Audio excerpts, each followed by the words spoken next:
12 dreams for the Red Queen under crown of stone. 8 voracious beasts born from 8 restless nights. 4 nails piercing the flesh of the sinner. 1 prayer for the summoned, called by this song. 'Tis perhaps the countdown to oblivion for the once proud city of London. 'Tis perchance her inhabitants' last dance alone to face death and pestilence. Confronted by the eerie and unknown, mortals became desperate for answers. A flock's flight makes for an omen, the falling of a star a dire presage. Turning to priests for interpretation when there was no reason to be found. When religion failed, men turned to science. I saw them build such vain cities, crafting machines made for endless war. New questions flourished as old answers withered. What is darkness but lurking sun? What is wall but enslaved stone? What is glass but tortured sand? What is song but a call to arms? What is hate but jilted love? What is life but death pending?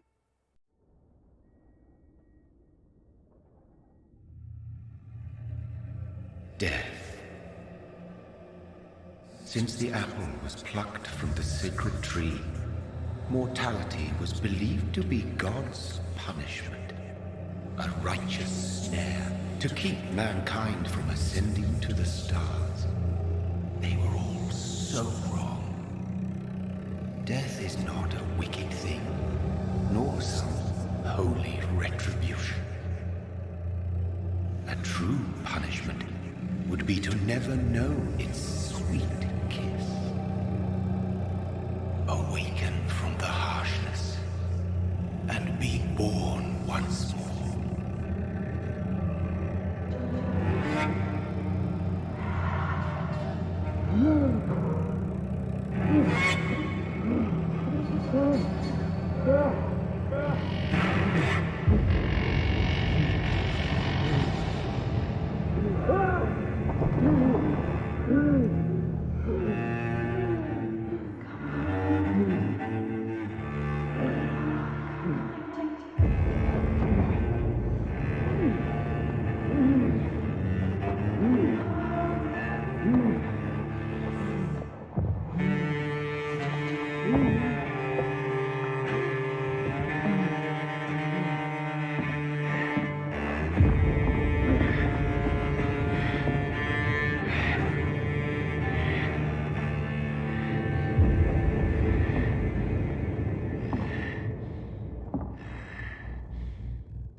So thirsty.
What have you done? Mary!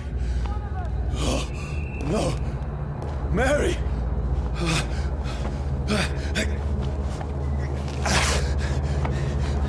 Hold on! Please, hold on! Oh, God. Oh, no. Mary. Mary.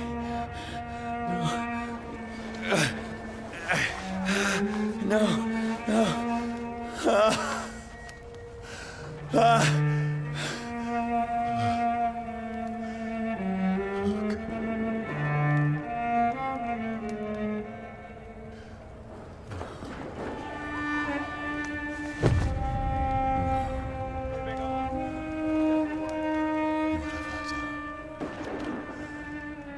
This horror. It's a nightmare.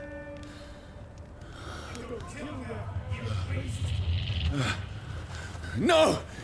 Please, a moment, let me explain!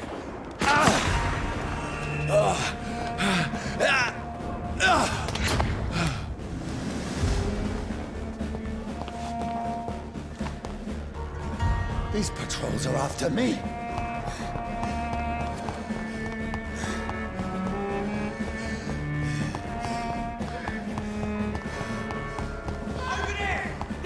No!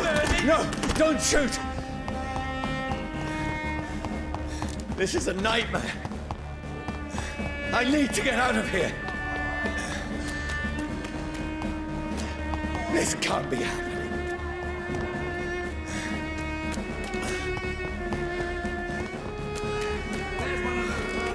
No! Please! Stop! I mean you no harm.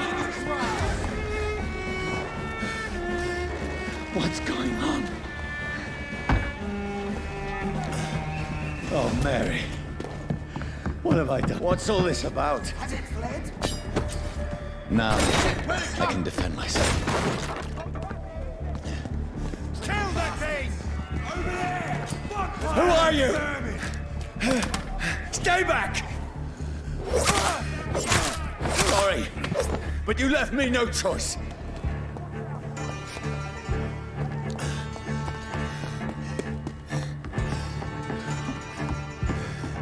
Who are you? Stupid beast! Roast it alive!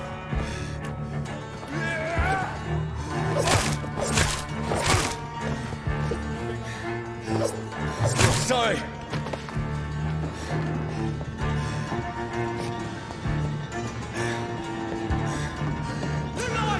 It's onto No, us!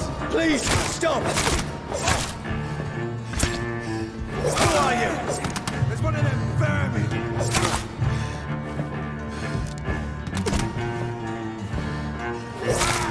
What do you want?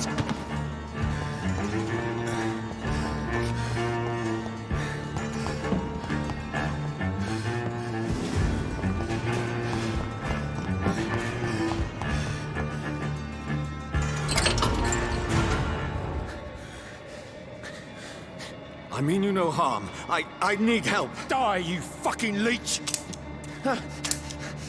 Please, listen to me.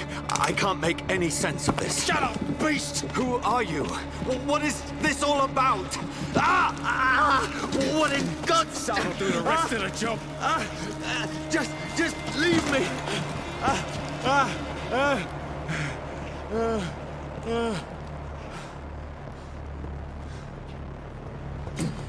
The sun. It feels like it's burning me to the bone. I need to find somewhere to hide. Let me go!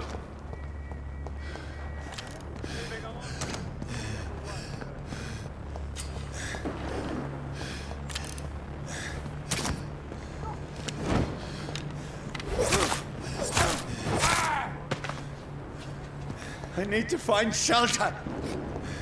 It's locked.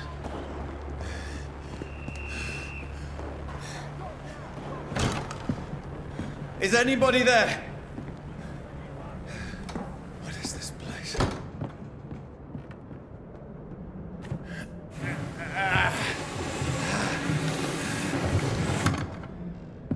The place seems abandoned. I should be safe enough here.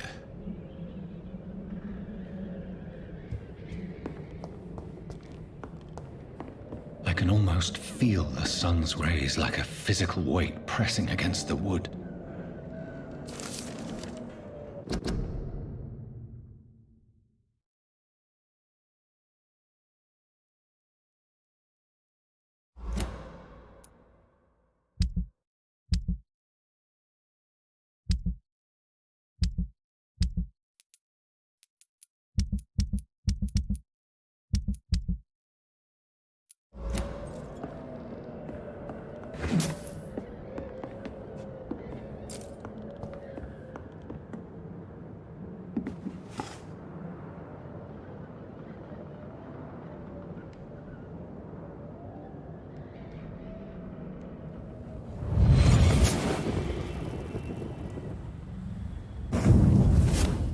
Brother, what have you done? Mary! Mary! Mary, I'm sorry. Whoever did this to us, I will find them.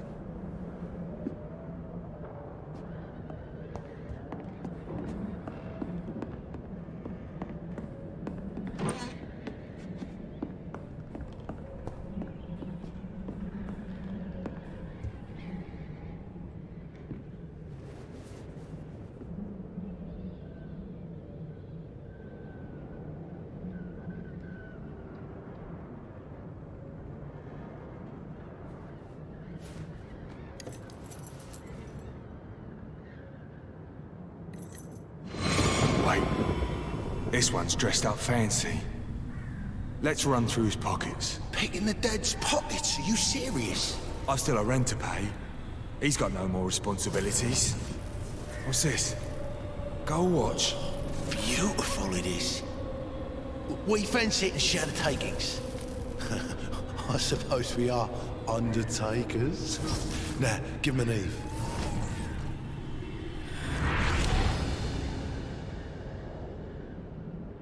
That's impossible.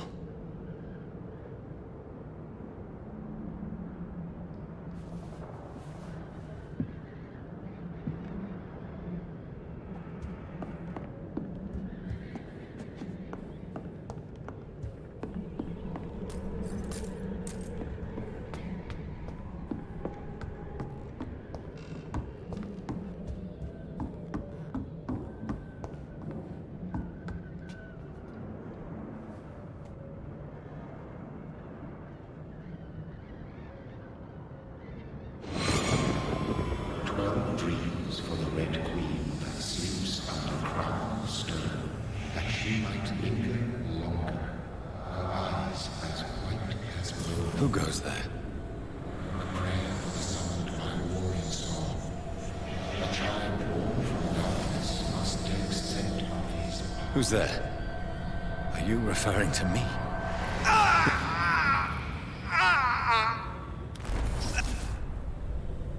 No!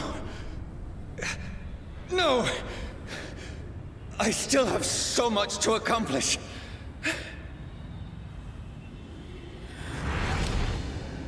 I still have so much left that needs doing.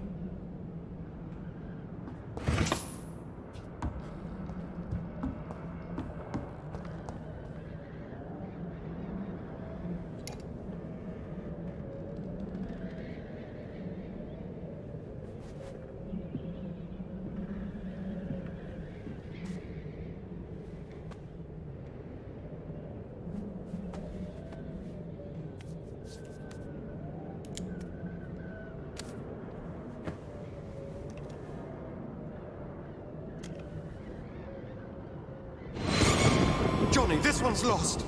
We need to leave. And now! No! There's time. I can save him. That's the enemy coming! The orders are to evacuate the hospital! Done.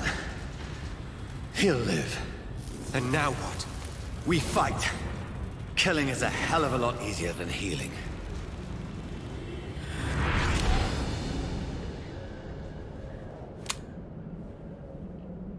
No, it never got easy.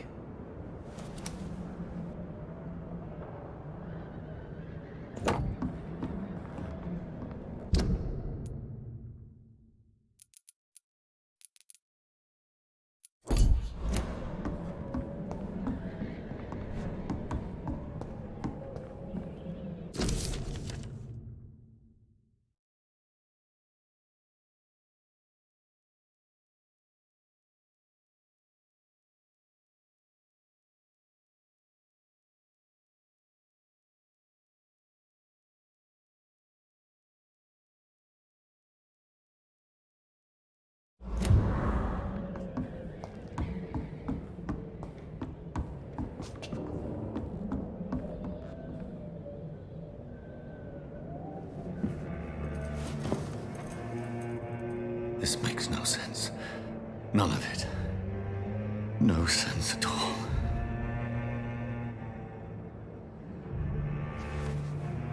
It's a nightmare. That's it.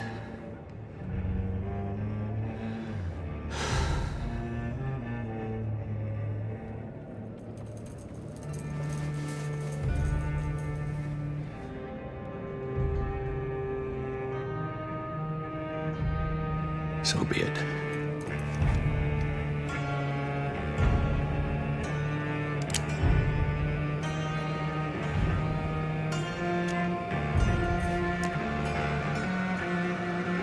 Rational thinking only.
This is absolute madness. I've lost touch with the real. Madness it is, as mad as the moon, who takes blood in sunlight into a glowing red flesh.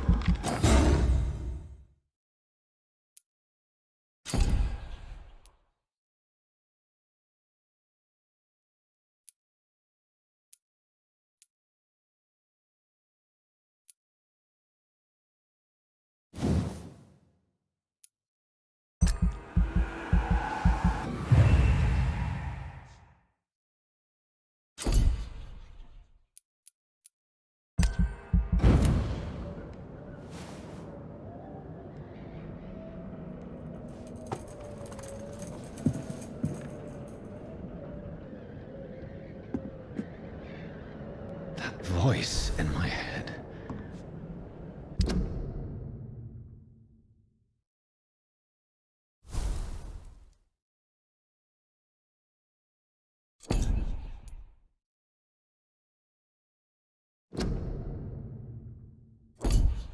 If I'm not mad, then it must belong to the one who made me what I am. I must find him to understand what I have become.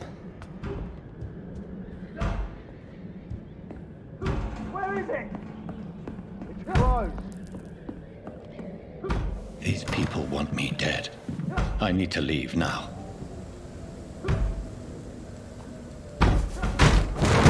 Here's the leech.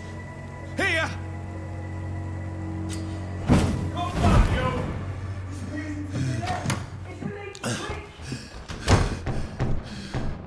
My head's spinning. Oi! Come out, you coward! It's locked, all right. Clever fucking beasts!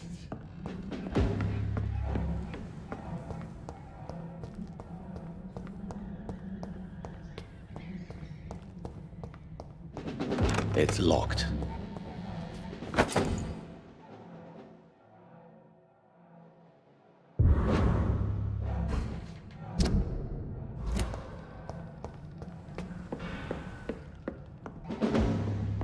I cannot enter.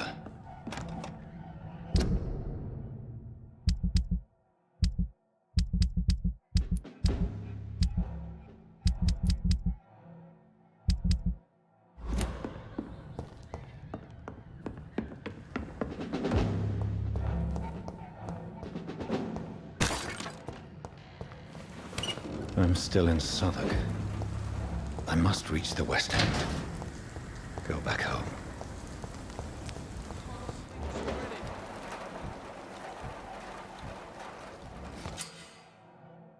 Die, vermin!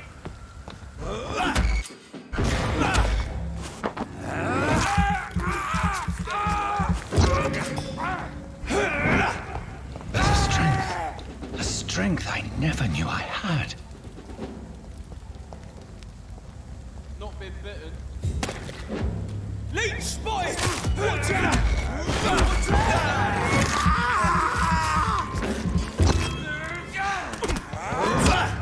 This shouldn't be possible. Every sinew, every fiber of my being is afire. I feel like a child learning the limits of my body.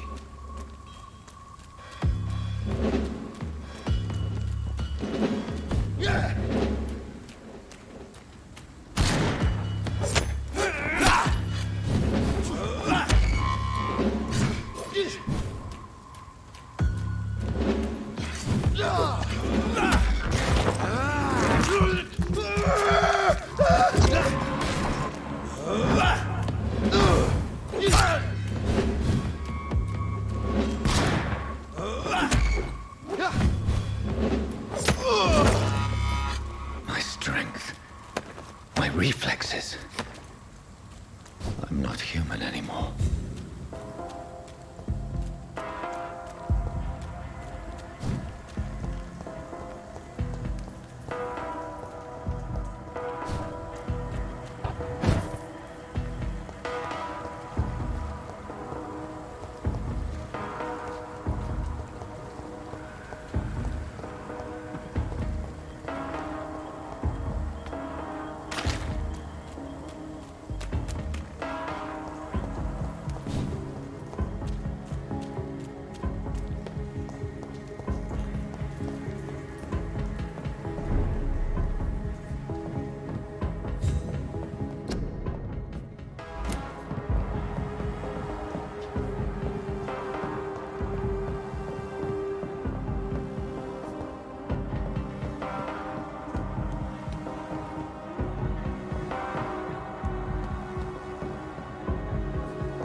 My poor sister.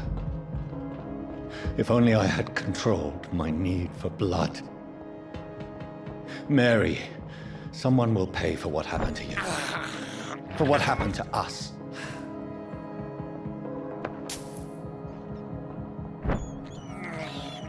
I have this verse. I cannot enter. It's locked.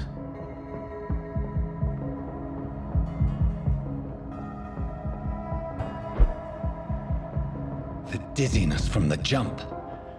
I can now control it.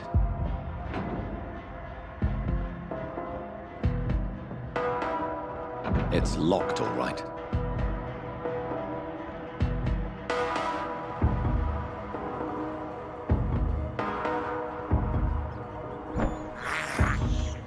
I can't believe I'm doing this.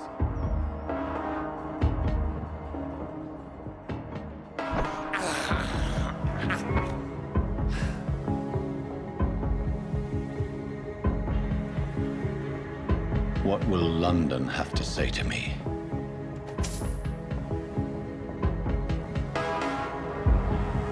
I cannot enter. I've so many questions unanswered.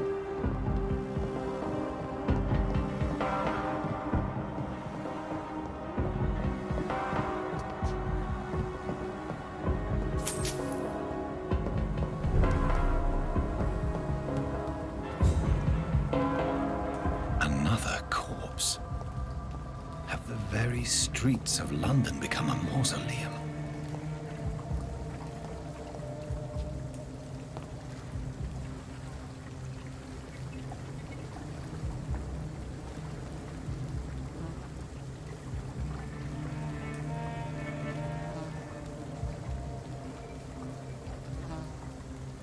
The man has been drained of all blood, but I can still smell the scent of it.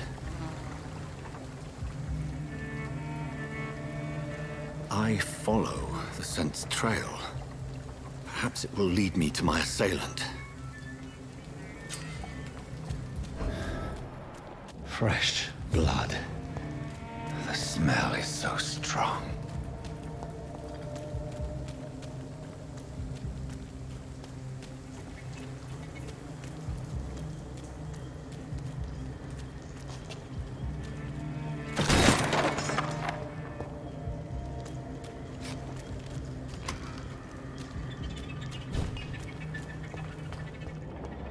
This is a slaughterhouse. It's locked, all right.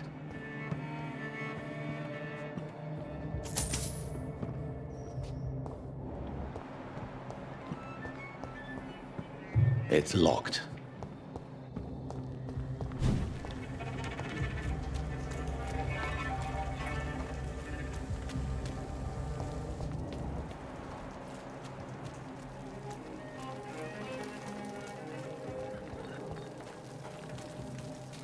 There is no one in sight.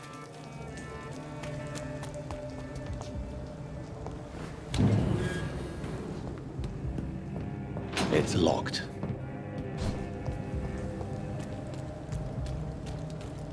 It's locked, all right.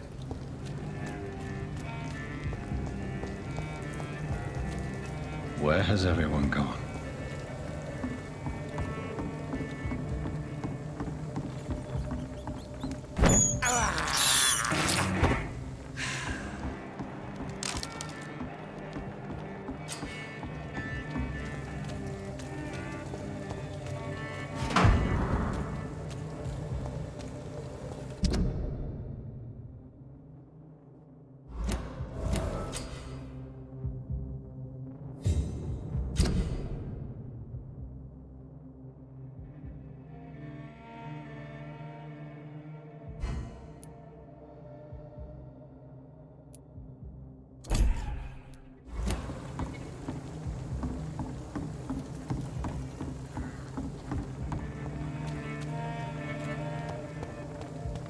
It's locked.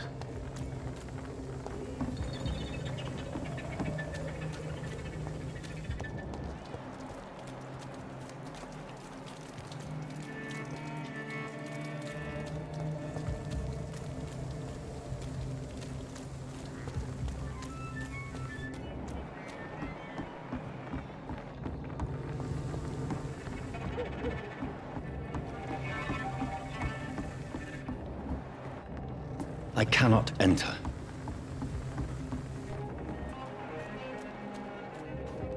It's locked, all right.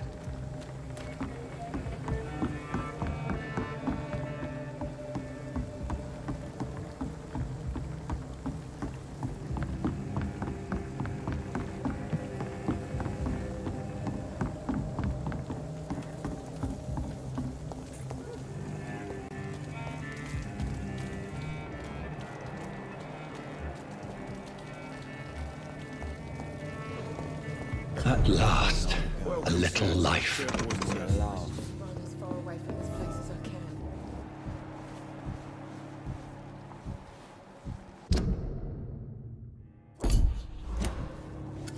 Good evening, sir.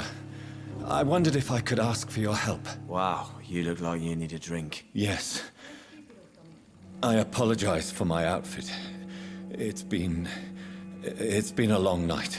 Been there, seen that. Don't worry, things can only get worse.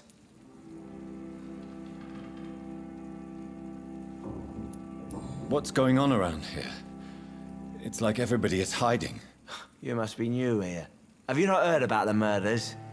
Everybody fears the return of the sewer dog.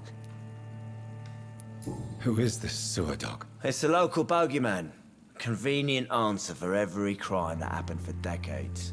You murdered someone, blame the sewer dog, eh? You make it sound like it's a fairy tale. People will always believe in monsters. It's easier than accepting their own darkness. We can all be monsters. Has anybody entered the bar recently? Can't say. Sorry. I spent the night making love to that gorgeous bottle, see? This is important, sir. Are you sure no one has come in here in the last few hours? I don't know and I don't care. This is a free country. People still have the right to come and go, don't they? I'll leave you to your bottle, then. My God, sir, you look like Jonah's whale just spat you out of hell. Can I get you a drink? No, thank you. I'm not thirsty. Well, grab a chair and get some rest. This is going to be another long night. Where am I? Where is this place? You're at my bar, sir, the Turquoise Turtle.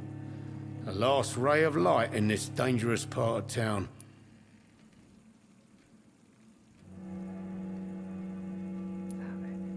Aren't you scared? Scared of what? All the bad shit happens out on the foggy streets. And I never go outside. So you're open all night? Yep. Figured people might need a place to rest in these dark times. Why is it going to be a long night? You must be new around here. Don't you know about the murders? Tell me more about these murders. Every morning for the last few weeks, bodies have been found. And those poor sods didn't die of flu. Do the police have any leads on a suspect? Even before the outbreak, coppers never came round here. We're on our own. People die in these parts all the time, and no one cares. I'm looking for someone who might have passed through here recently. Wondered if you might help. It's been quiet tonight. The only other person I've seen went straight up to his room. Thought it was kind of rude, actually. You mean he's still here? Well, yeah. He paid for the entire week. How long has he been here? He rented the room a few days ago and didn't say when he'd leave.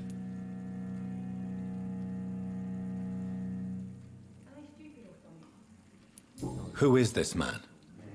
What does he look like? Well, like a gentleman, I guess.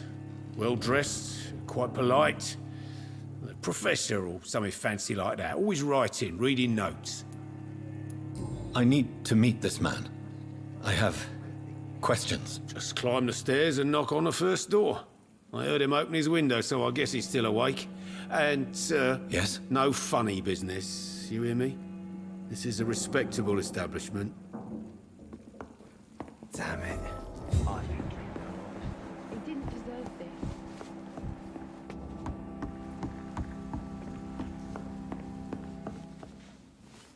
Hello, sir.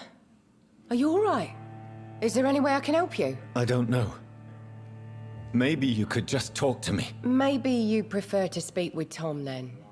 He's more agreeable talking to strangers. What's going on around here? Where is everyone? Too many dead, sir. First the epidemic, and now all these terrible murders. The murders. What can you say about them? Bodies found in the streets every morning. Drained of blood. It's just horrible. Some say the sewer dog is back. The sewer dog? What's that? No one knows.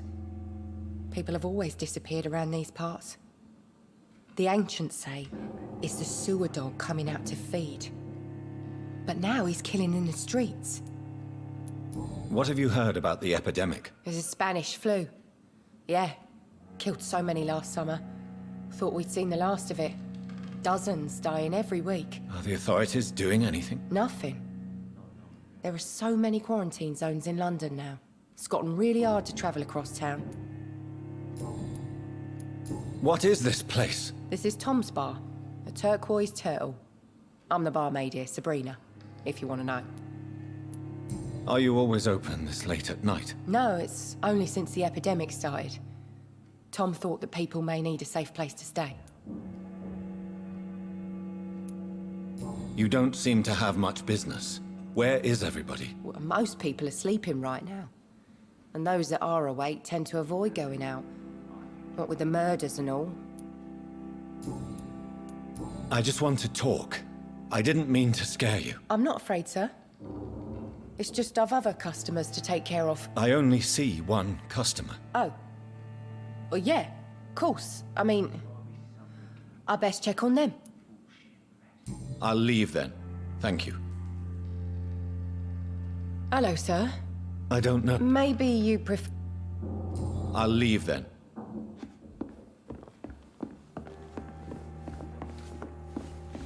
Not long ago, this sort of mess would have given me a laugh.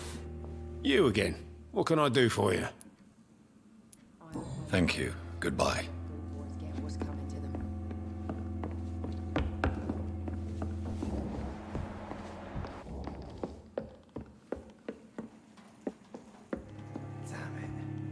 This is no place for you. Prewen has several patrols roaming the area. They do not pursue me. But they're looking for vampires, and they're most efficient. They'll not relent until the killer has been identified. I have a common objective, but I require... I think someone is eavesdropping. Are you certain? You might as well come in, whoever you are. Slowly, vampire! Who are you? I mean you no harm. Saith the vampire. Present yourself!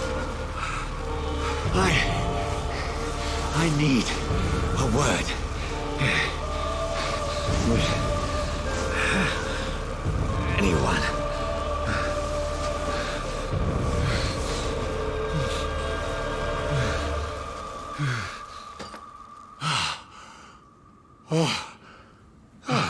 Well, that's something I can do for you.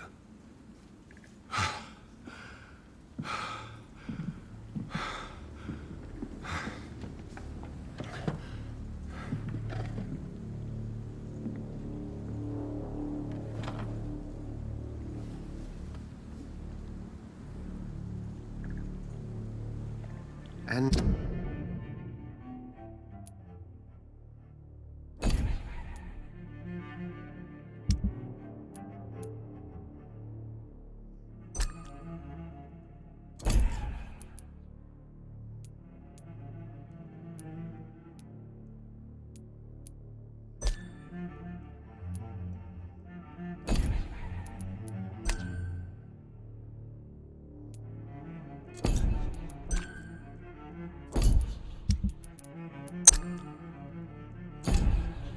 Who might you be?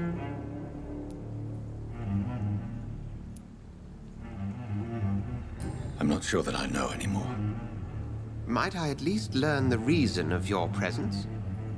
That's none of your concern. Sir, you have entered my room in the middle of the night, pale as a corpse and shaking like a tree. So please, indulge me. Someone is molesting people. In fact, killing them. Biting them. The calling card of a vampire. Like you.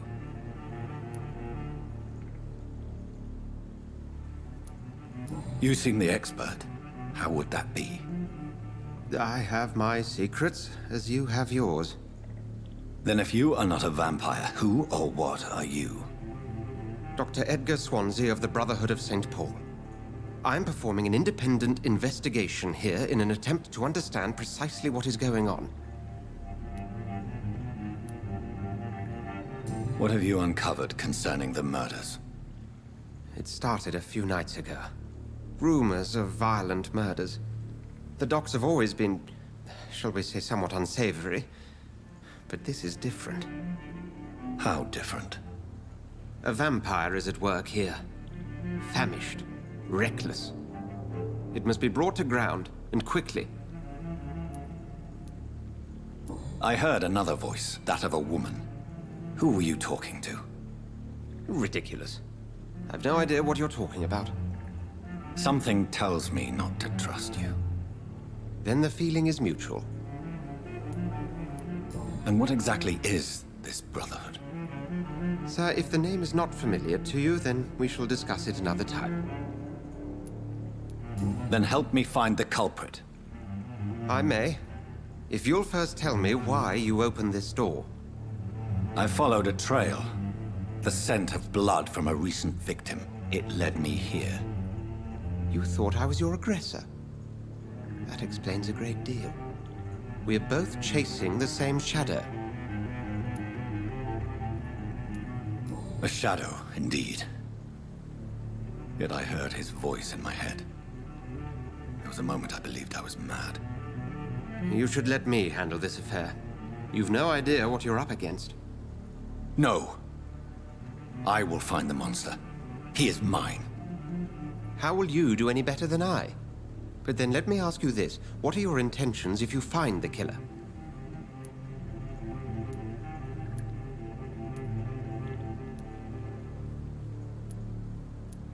I will at last have the answers to my questions. Then I can only wish you good hunting. And pray we shall meet again.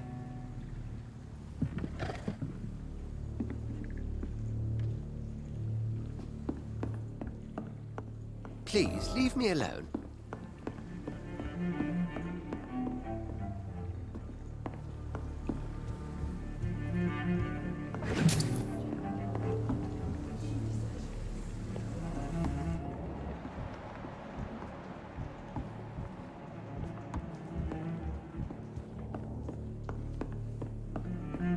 I hope I live long enough to see It's the locked. little boys get what's coming to them. If Swansea is not my attacker, it means somebody else came here tonight. Someone must know. Evening, sir. Can I help you? I have a few questions for you. Well, if you must. I spoke to Dr. Swansea. He's not the man I'm looking for. Now, I want the truth. The truth? What do you mean? I suspect that someone else was here tonight, and I don't think Tom wants to tell me about it. I'm just the barmaid here, okay? If Tom says you're the only visitor we had, then you're the only visitor we had. I can feel your fear, madam. Please tell me what's going on. It's Will. William Bishop. He came in here earlier tonight and he... Well, I thought he was going to clock someone. What happened tonight? He was dead drunk, as usual. But my God, his eyes, his face. He must have caught something awful.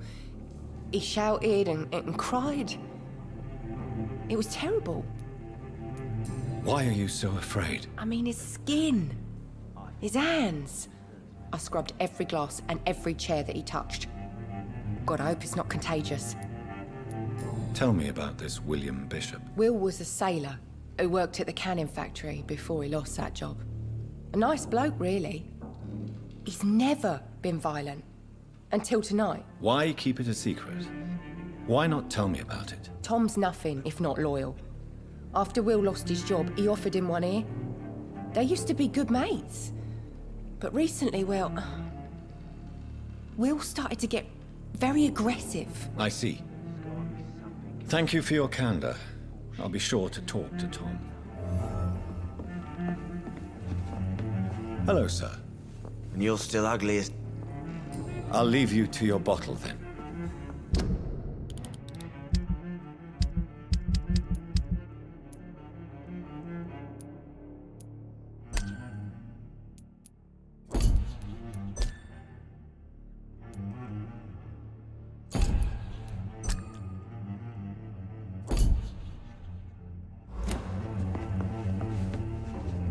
Welcome back.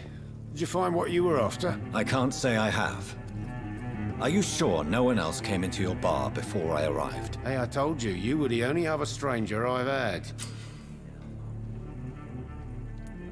Tom, talk to me about the visit from your old friend, William. Yes, Will came by tonight, but he's not my friend anymore.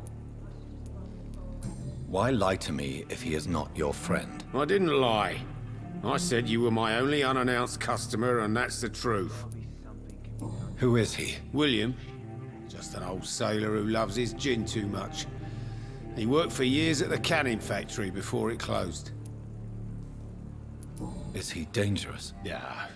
Like many drunks, he's all bark and no bite. He can barely stand up most of the time.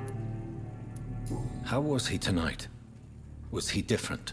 Sicker than usual, perhaps.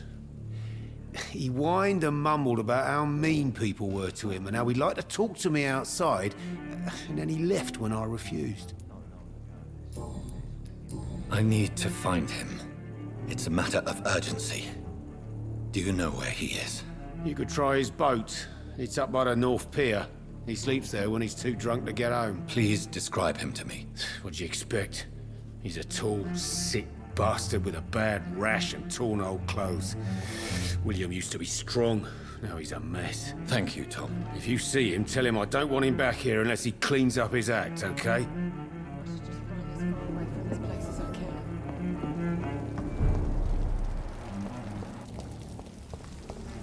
I will get to the bottom of this intrigue.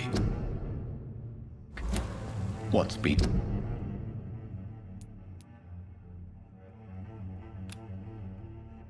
done to me, to this city?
The body is still warm. This man has just been drained of blood. What's this? Some sort of note.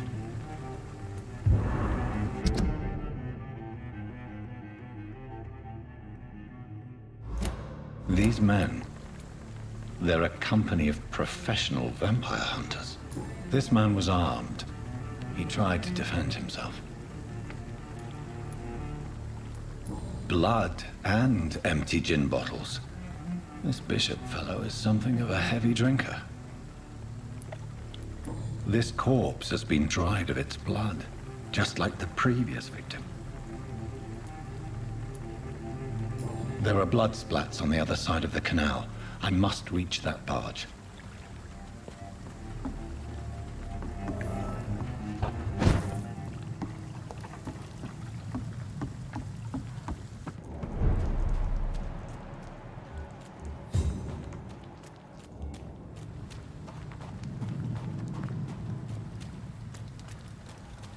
I cannot enter.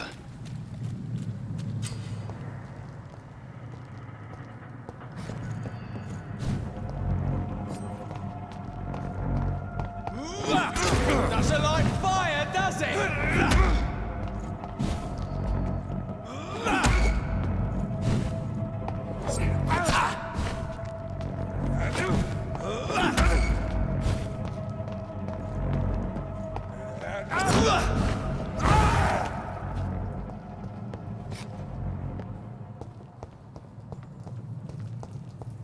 It's locked.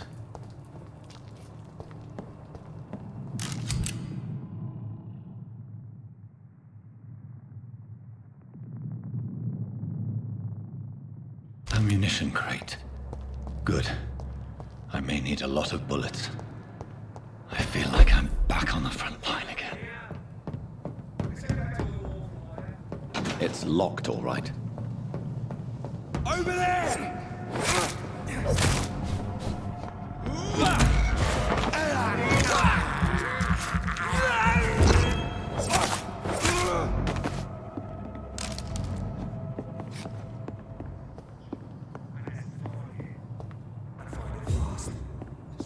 Tom. But why do they hide where it's so damn cold? It's locked.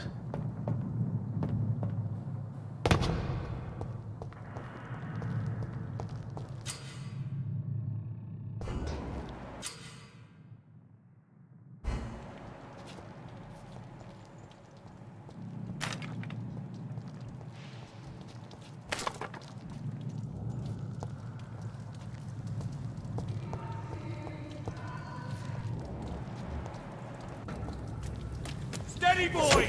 We've got one of them!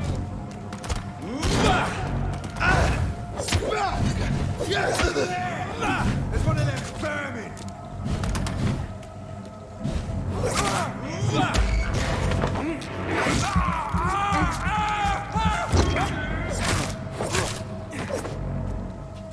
See them fancy clothes? This one's a top!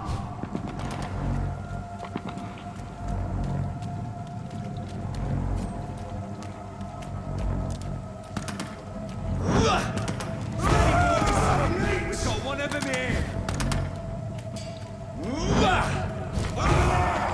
There's one of them vermin!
I cannot enter.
It's locked.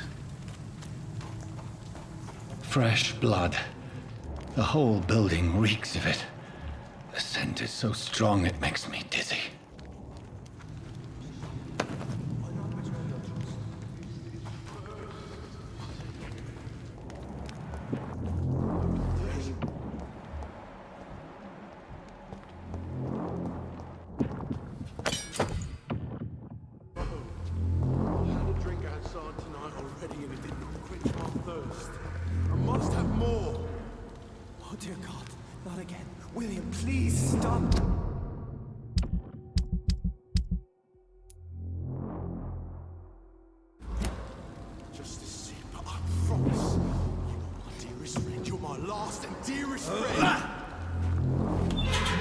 This place reeks of bloodshed. I can't feel it. This creature is bedeviled. I must put it down.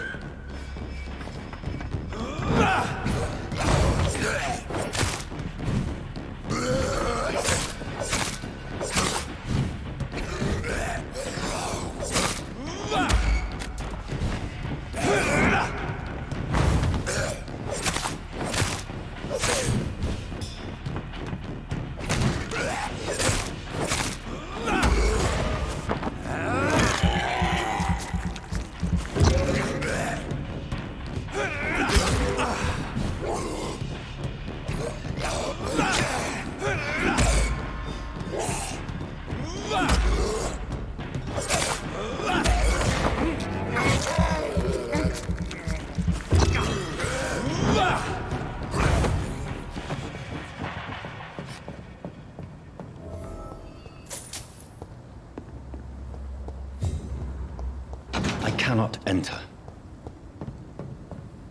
William, please, stop.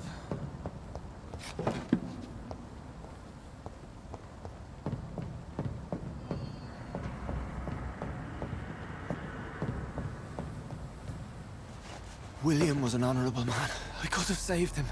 Mr. Hampton, are you in there? I knew him well, another lost soul, a kindred spirit. Sir, listen to the sound of my voice. I'm a doctor. You're suffering from shock. I must return to my flock. They'll stray without me.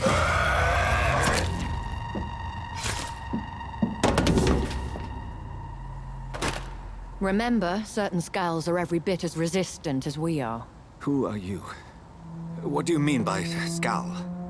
You truly are a newborn. I should have realized. Wait. You are the woman from the bar. Are you like me? Can you help me? I believe, sir, I already have.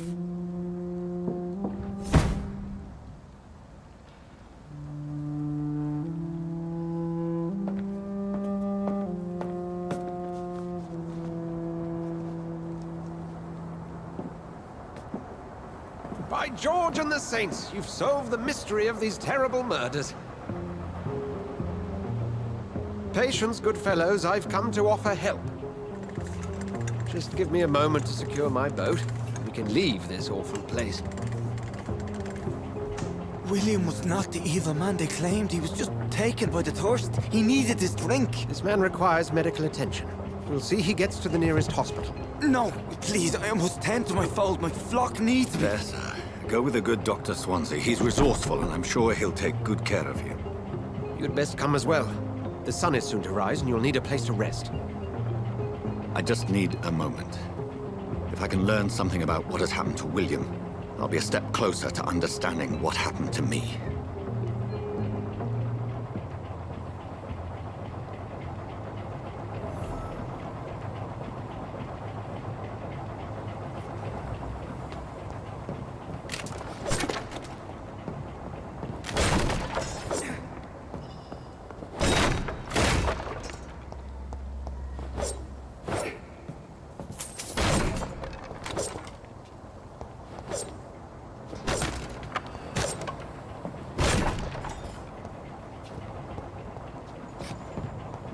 This poor creature can't be my maker.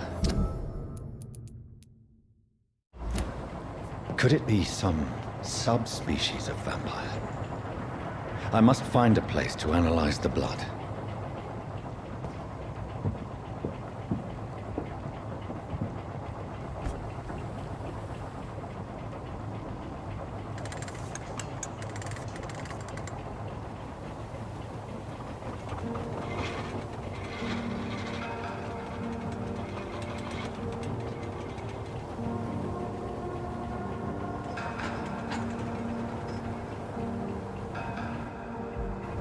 Where are we headed? We're on our way to the Pembroke Hospital. It's just across the canal. They'll have a bed for poor Mr. Hampton. William was... What manner of creature was he? Predator, prey, villain, and victim. Who can say? The important thing is that he's been stopped. Duly noted. And the woman? What... who is she? What woman? Oh, don't play me for a fool. You used me to locate that skull. You must know who she is. And I thought you a gentleman. You shouldn't talk about a lady behind her back, but I will tell you she values her privacy. Were London as peaceful as she appears from the middle of the canal? If only that were the reality of the situation. To be honest, I've always tried to avoid this part of town. Pembroke Hospital is the last bastion between the rest of London and the epidemic. The flu has decimated the East End and the war still rages. Welcome to the front lines of a plague. This is where you work, Dr. Swansea? I am the administrator of Pembroke Hospital. I thought you were here in service of your mysterious order, the Brotherhood of... Of St. Paul's Stole, yes.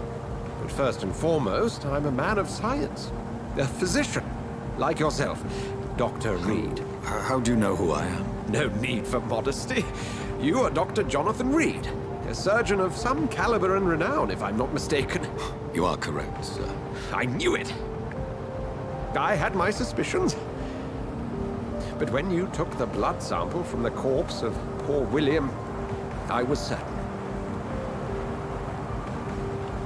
Dr. Reed. Marvelous. Have we met? I attended 3 of your seminars before the war. I have the utmost admiration for your research. And what a turn of fate. England's most esteemed blood specialist returns to London a vampire.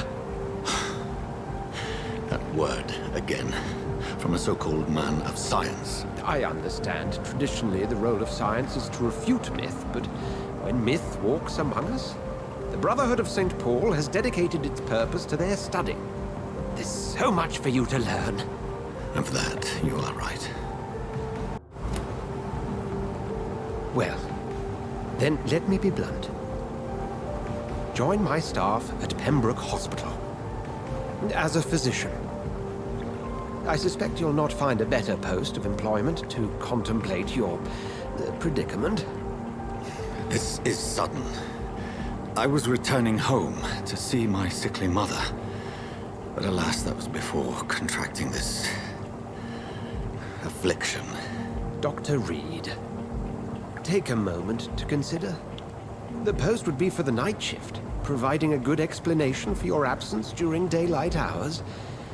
You'll be adequately reimbursed, and have a place to hide. I even had the forethought to bring some clean clothes. So, what do you say? It seems I have little choice, but yours is a generous offer, so I thank you. Brilliant! Oh, Jonathan, this is one for the book, and the beginning of a beautiful friendship.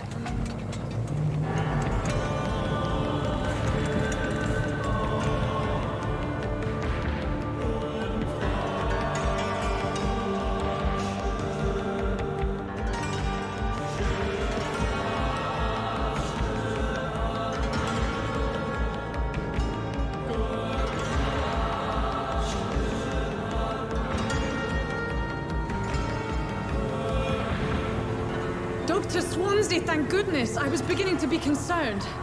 Worry no more, Nurse Crane, for I bring good news. Oh, Doctor, what a night. We lost 2 more patients. Nurse Scow said she couldn't take it anymore and resigned. Yes, well, I'll make a new rota in the morning. In the meantime, find a good bed for Mr. Hampton. Be sure to pay attention to his needs. Of course, Doctor. Oh, and Dorothy? Yes, Doctor? Dr. Reed here has just returned from the front. He served King and Country and will be joining us here at Pembroke. We're very lucky to have gained a surgeon of his talent, and one so experienced in blood transfusions. That is good news indeed, Doctor. Oh, yes.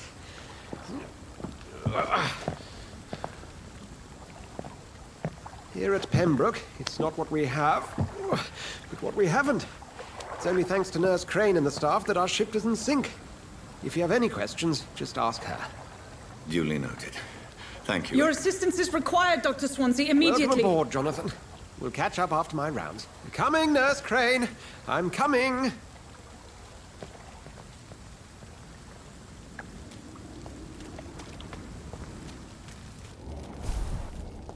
We'll have a word in my office later, Jonathan. Come on, you! You can do better than that! Nah! It's my turn!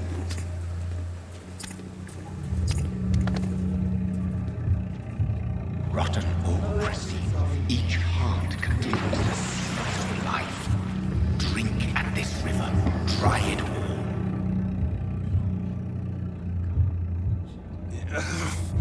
Oh, come on, you bastard! I won't bite. Sir, please. You've lost too much blood. Calm yourself. You think I didn't notice? Stop your staring and get me to an hospital, you arse! Insulting a good Samaritan. Not exactly the way to get rescued. All right, sorry. I am in pain here. My guts are spilling out onto the street and you're yabbering on. Yes. That's a very nasty wound you've got there. Take my word, I am a doctor. Dr. Jonathan Reed. Name's Clay Cox.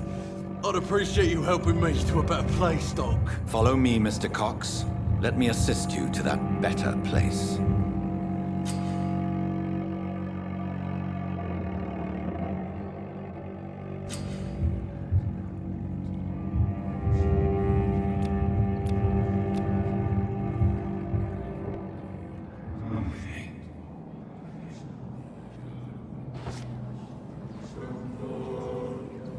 Bring this fading light into the shadows.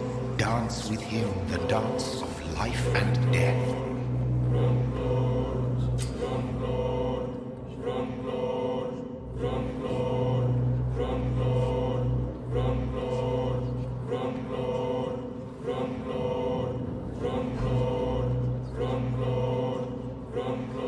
No more. Not tonight. Not like this. I will not take another life.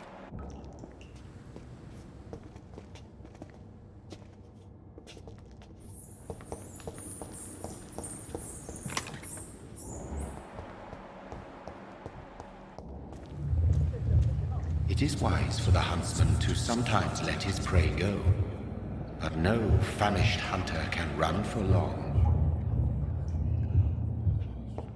Whoa, I feel giddy.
It's locked, all right.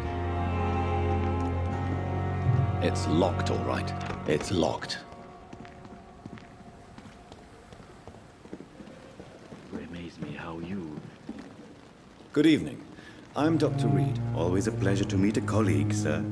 Especially when he was supposedly dead. A colleague?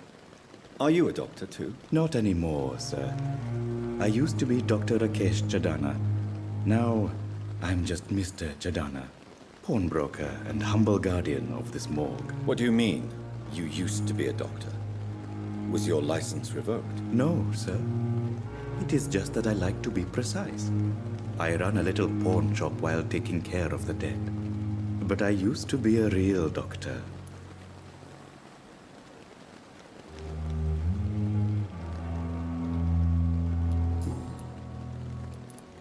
Do you work here alone? Yes, very easy work, sir. All I have to do is watch a few bodies. The situation was very different when the main morgue was still open. Why do you have to watch these bodies? Because these poor fellows have no names. We keep them in case someone comes looking for the missing. Sadly, very rarely happens. Why close the hospital's main morgue? It was for sanitary reasons after the beginning of the epidemic. Cadavers had to be moved to the nearest mass grave. Are you afraid or uneasy being surrounded by so many corpses? Why should I? These bodies are empty vessels. Flesh left to decay. Poof. No soul anymore. All gone. An interesting point of view. And quite an exotic one, too. Most people fear, or at least have a respect, for dead flesh. Sir, as a medic during the war, I learned to face my death and the death of others. It's the pain we have to tame, not death itself.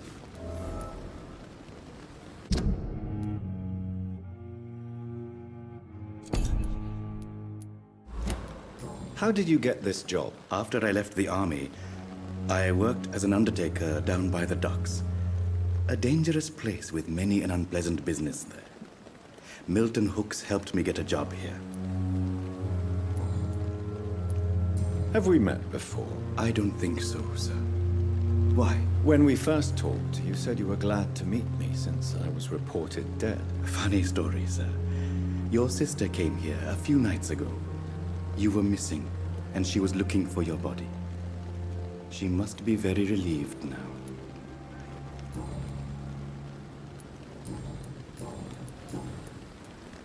A pawnbroker? I expect you get all types of people here. Yes, sir. All kind of people. For I sell all kind of goods. Who comes here to trade with you? It's very unhygienic, even unsafe. Diseases can spread. For the customers, for the hospital. I'm very cautious, sir. I've been a doctor, remember? And all my clients are good people. In fact, I think I only know good people. What kind of goods? With the quarantine, it's not always easy to buy things. So I trade, I exchange. Some people sell, some others buy. I like to help. Since you're not afraid of dying, do you believe in life after death, Rakesh? No. I believe we must do all the good we can while alive. For our time is short, and the obstacles are endless. Do you think you would enjoy immortality as a concept? I don't think so. Don't mistake me. I love life, and I'd like to live a long life.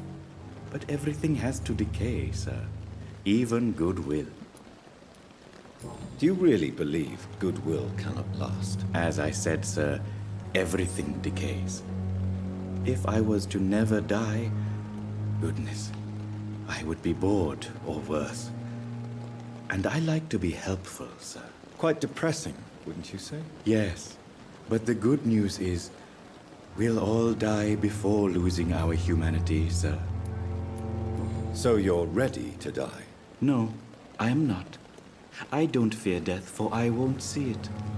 What troubles me is the pain my death will inflict to those I know. You're a wise man, Mr. Chadana. No, Dr. Reed.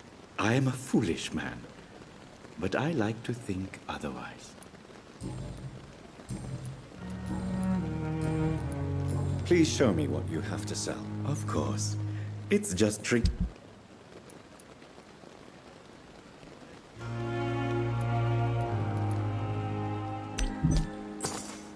It never ceases to amaze me how you, the dead. And lost at the same time.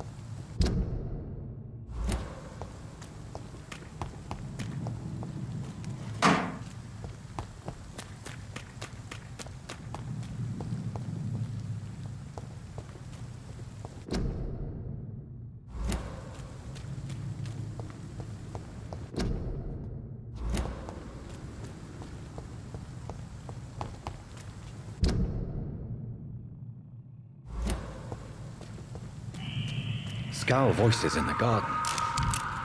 I should investigate. If they were to find somebody.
That's it! Vicious bugger! Celine!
I cannot enter.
It's locked, all right.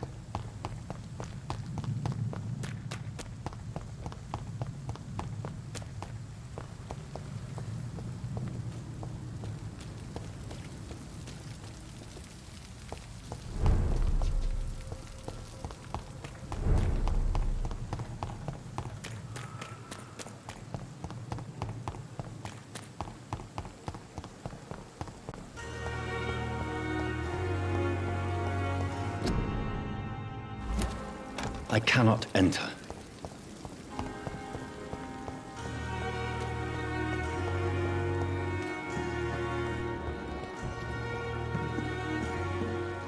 Good evening, sir. So it is true. The famous Dr. Reed has joined us. I can't think of any better news during these terrible times. Do we know each other? Actually, yes. We met once before, at the Rockefeller University in New York. Dr. Tippett, yes, I remember. I was assisting Professor Carell in his research about coronary bypasses. He had nothing but praise for you. He was also very confident about your future. And look at you now. Eminent surgeon and blood transfusion specialist. What is the Pembroke Hospital situation? And please, speak freely. This hospital is not exactly the best of London. I'm sure you are used to working in a better environment.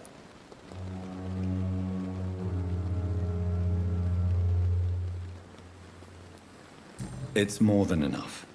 In any case, the personnel of a hospital are much more important to me than the building. Don't be misled by appearances, Dr. Reed. This hospital does not lack talented people. It just lacks hope. What can you tell me about the staff in the hospital? Some are really good, and others are not so good. But during this troubled period, there is no time for slander. I prefer to focus on the positive character traits. Tell me more about cherished people, then. Nurse Brannigan is a pearl. She is the most helpful and dedicated nurse I've ever worked with. A clever and cheerful woman. You really seem to admire her skills. I'll go even further. If she was a man, she would be a damn fine practitioner. Any opinion about the management? I don't always agree with Dr. Swansea's reserve, but I must admit he does all he can to keep this facility running during this crisis. Ah, yes, the burden of command. I was fed up with this concept while serving as a medical officer. Don't get me wrong. Swansea's a good administrator. I just wish he would get out of his office down again.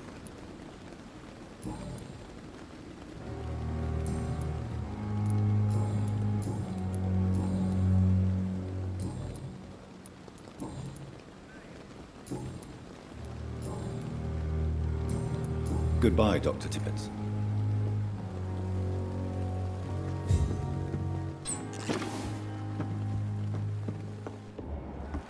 Come on, I don't have all night.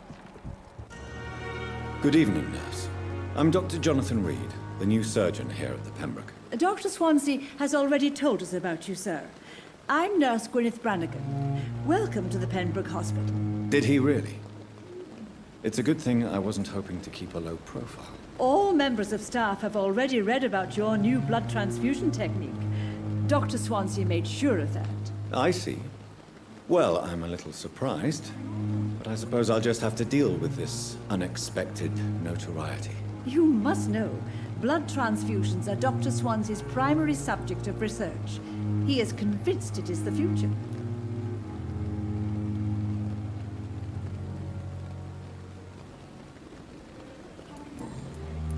How are things here? Not good, to say the least.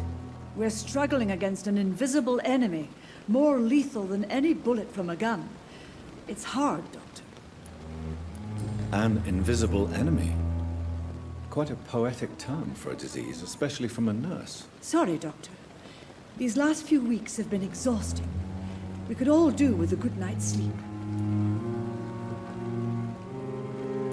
Do you think this hospital can survive the epidemic? We are all volunteers here, and we're trying to hold fast, but how do we beat an invisible killer? Some nurses have already resigned.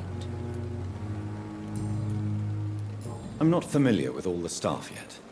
Perhaps you could help me. Brilliant professionals, most of them. Dr. Swansea has a gift for recruiting talent. Most of them.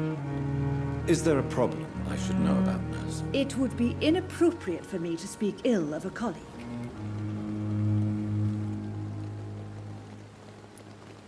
Is there anyone that stands out? Well, I have never met someone as dedicated as Dr. Tippett. He should be a standard for us all here. If only he were younger.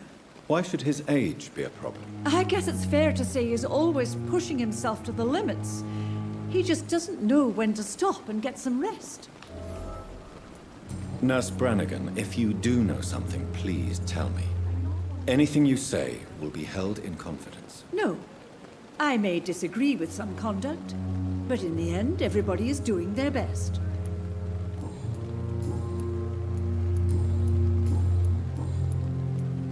Why does Dr. Tippett claim you're the main reason he keeps working, despite his fatigue? If it wasn't for him, I probably would have left the Pembroke years ago. Dr. Tippett does not think of you as just a nurse anymore, does he? If you're suggesting he's not taking my gender into consideration when it comes to medical practice and knowledge, I really hope he doesn't.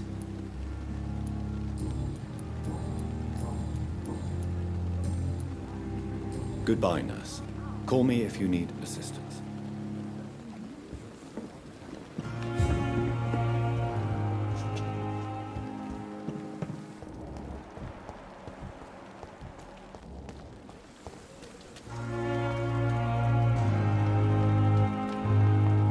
It's locked.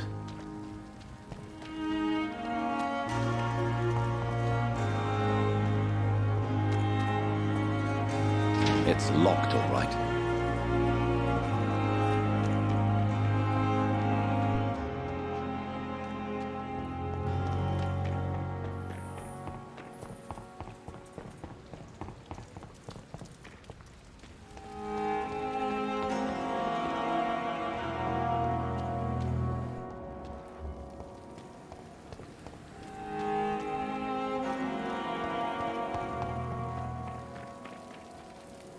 Doctor, where have you been? I've little time to play hide and seek with new staff members, no matter how illustrious they may be. I found a wounded man by the docks. He answers to the name of Clay Cox. He requires urgent medical attention. Already making the rounds? That's the Pembroke spirit. I'll ask our porter, Milton, to bring him back immediately. Thank you, nurse. What can I do for you? Dr. Swansea insisted we provide you a quiet office. You'll find it on the second floor with your name on the door. Thank you. Nurse Crane, isn't it? Yes, Dorothy Crane. Welcome to Pembroke Hospital, Dr. Reed. Your office has been prepared. I would like to ask a few questions first. And Mr. Hampton, the patient we brought in, how does he fare? I gave him a sedative to help him sleep. Poor thing was in quite a state of shock. What kind of man is Dr. Swansea? Well, you accepted the job from him. I thought you would have known about your employer. Apologies, I've only just met him the once. This is sudden. I've only just returned to England. Dr. Swansea is a brilliant surgeon and the most compassionate physician. It's right to assume Dr. Swansea knows far more about me than I do about him. You'll get to know him soon enough, and better than me. The administrator has better things to do than mix with us. If you could point me in the direction of my room again, nurse. Second floor of the hospital, left after the stairs. It's the last vacant office at the end of the corridor. Thank you, Nurse Crane.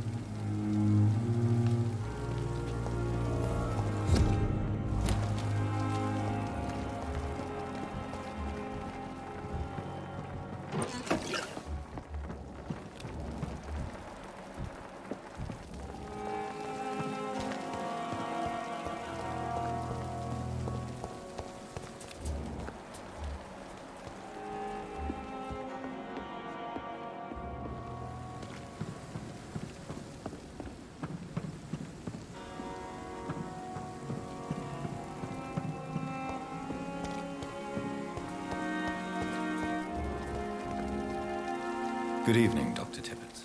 Dr. Reed. You're exhausting yourself, Corcoran. Maybe you should think about preserving your strength. No. We must keep on healing all those poor souls. We are the last rampart before chaos. Once more, unto the breach.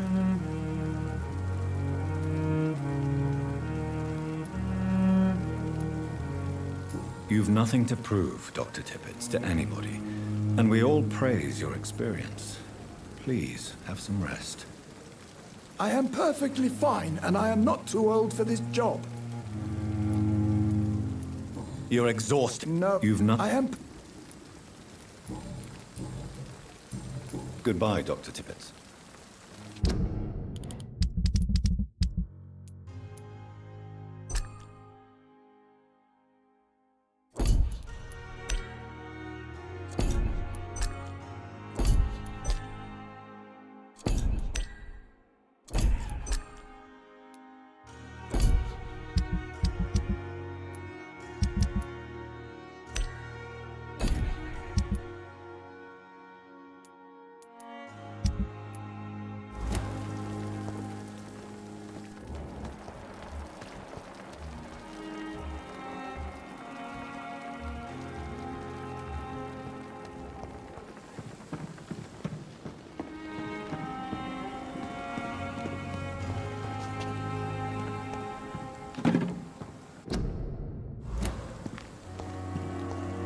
Dr. Swansea is right. This place seems perfect to conduct my research. Good evening, sir. Can I help you? Unless you're here to fix my face. No. I don't think you can help me. I'm Dr. Reed. I've recently taken the position of head surgeon here. War injuries, am I right? You guessed right, Doctor. German shell took my pretty little mug right off. But they still call me Thomas Elwood. How is your stay with us, Mr. Elwood? Oh, it's bliss. I just escaped death in the trenches to be surrounded again by the moans of the dying. Can I ask you precisely why you're a patient here? It's the pain, sir. The drugs don't work. It just hurts under the scars, if you get my drift. Who is treating you? Is someone in particular looking after your case? Nobody since the old and tired doctor spoke to me. Started to think I was forgotten about. Wouldn't blame you. You don't seem worried by that. My face hurts so much more when I smile or cry. I've learned it's easier not to speak. But be assured I'm smiling inside. Can I do anything for your pain? Nurses gave me a bunch of pills. No effect. Told you. It's like the flames are under my skin, burning away.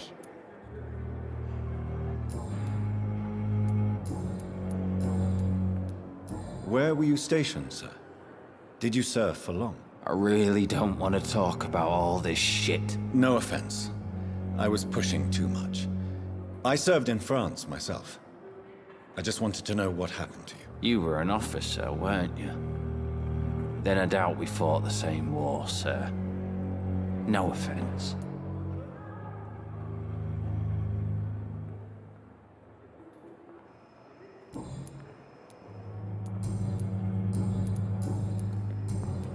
Goodbye for now, Mr. Elwood. You disgust on every street corner. The daily routine.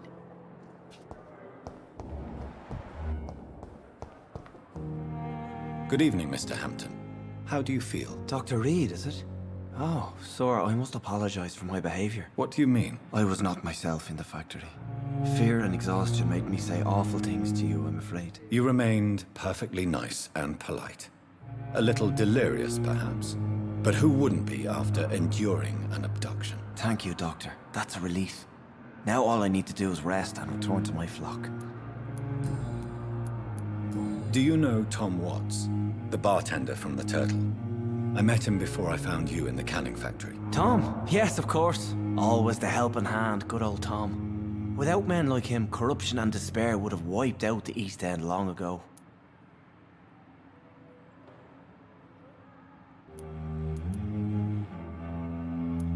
Who should I avoid in this part of town, then? Any particularly evil figures? Not really. Most men and women are just doing their best. And it's not my habit to speak ill of people I know, Doctor. People are still in despair. How could it be otherwise? The authorities have left us all to rot in this contagious nightmare. No drugs, no advice, nothing. It's a damn shame.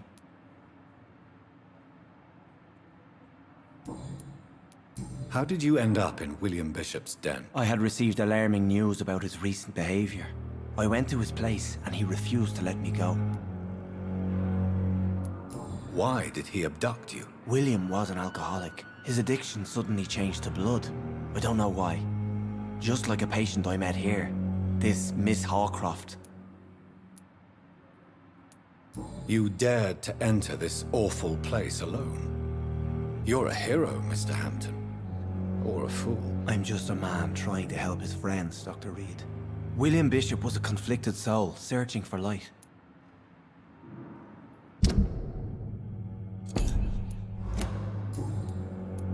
What is the general situation in the East End docks? The situation has always been tough, with a lot of tensions between the gangs and the dockers' trade union. The wet boot boys are very nervous since they lost their leader.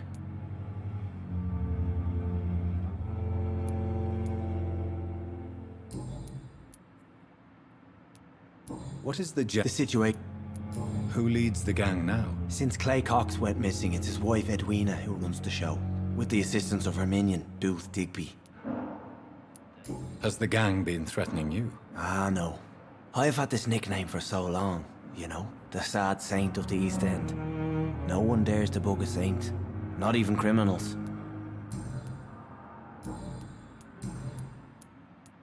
How do you feel, Mr. Hampton? Medically speaking, I mean. I feel exhausted. Beyond exhaustion, actually. William drank so much of my blood in his madness. I feel empty. You're in good hands here.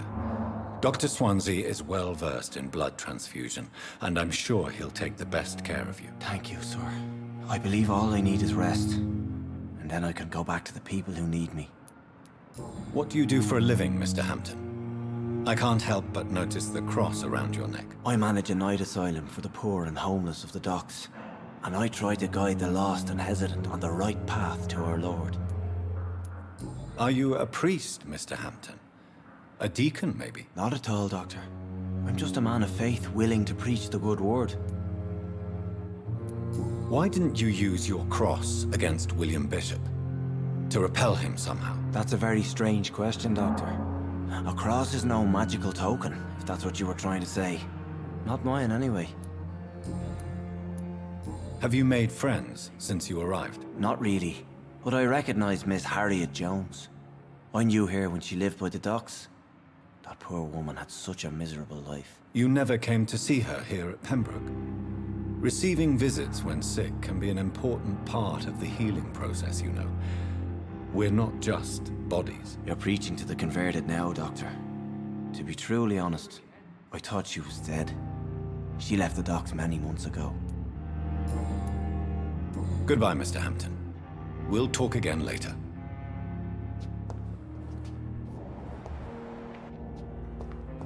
I cannot enter. Fear and disgust on every street corner.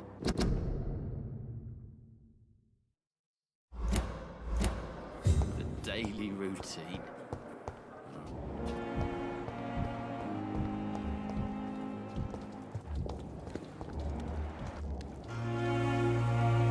Good evening, sir.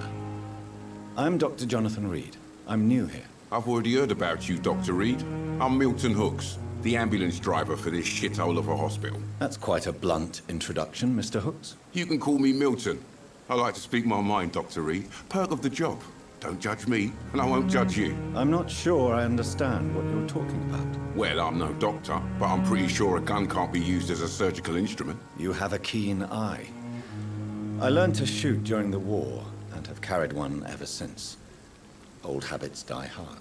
No need to explain, Dr. Reed. And if you ever need a better gun, remember, I may have something for you. Are you really smuggling weapons through the hospital? And why not? I've already been attacked by patients, you know.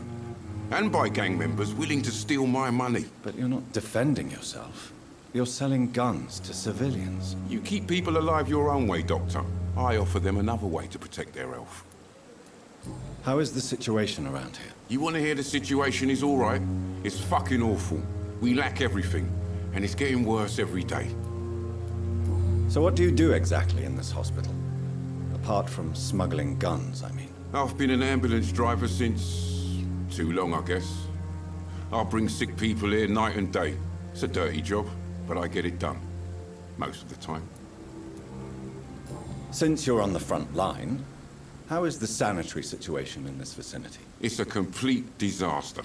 It's even getting dangerous to enter some streets or buildings. Even the locals attack you. It sounds like things have been a bit rough recently. What's happened? Yesterday I got attacked by the patient I was bringing here. I escaped through the hospital's garden, but I lost my wallet when I was running. You left an infected patient outside the hospital? That's incredibly dangerous. Go there yourself if you want, but be careful, Doctor. I'd rather not bring your dead body back.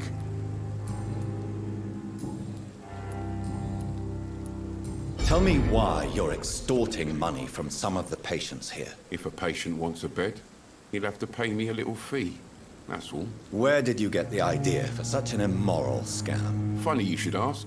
The first time it was from a patient who bribed me to get a bed. It's only then I realized I could make a fortune. I have some good news, Milton. What? The epidemic's over? I retrieved your wallet, with all the money and a certain picture. Well, yeah, Pippa Hawkins is my girl. So what? Is it the difference of skin color that bothers you? Not at all, Milton. Good. Please, take this money anyway. To remind you to keep your mouth shut. Not everybody is as broad-minded as you, Dr. Reed. What's going on between you and Nurse Hawkins? Pippa's tired. Tired of all this shit. Tired of all those corpses piling up. She's as depressed as I am. During the war, I witnessed a few couples just like you come together in difficult circumstances. It can be very damaging. Maybe you're right. But we support each other. And that's all that matters. You do realize you could both get fired. Hospital staff are not meant to have intimate relationships with one another. Come on, Dr. Reed. Do you know how many rules are broken in this hospital every day just to keep it running? There's nothing wrong with what we're doing.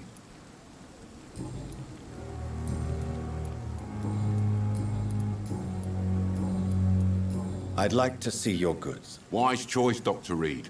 A reliable gun is what everybody needs these days.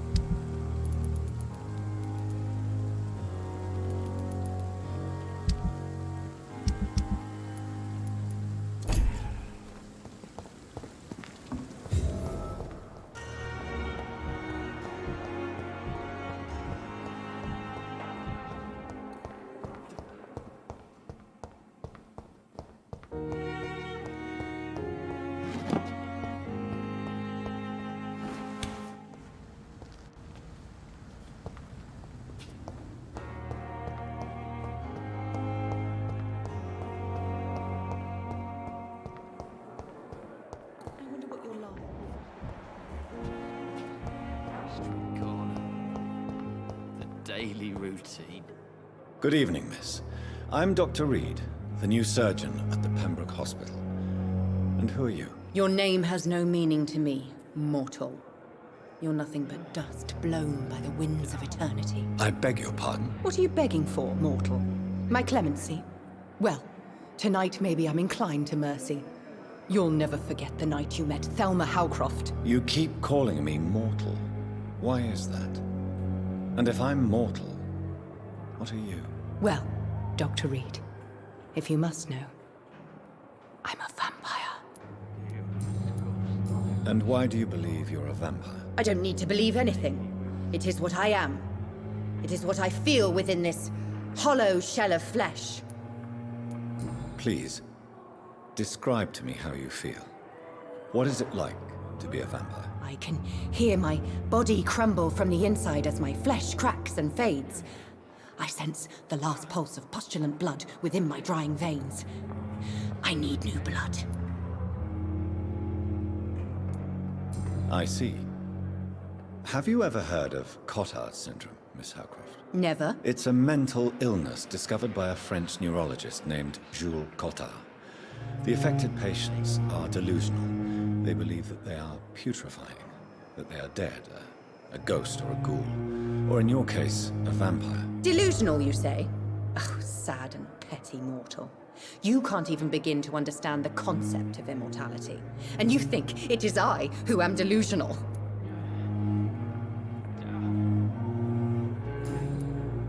I'm assuming you must be a patient here. Am I right, Miss Howcroft? It's only a cover. To hide from my enemies. I can leave whenever I want. As a woman, a spirit, fog, or bat. Who are these enemies you mentioned? Can you describe them? I cannot say for sure. But I sense their eyes on me from nearby. I feel them watching me every time I visit the garden near the morgue. The staff here are not your enemy. They're here to help you, to care for you. I'm not speaking of the doctors in white. I'm speaking of the men and women who hunt me. For I am a vampire. I see. Don't worry. These people will not find you here. I'll personally make sure they leave you alone. Thank you, mortal. But do not interfere with them, for you are no match for those that hunt me.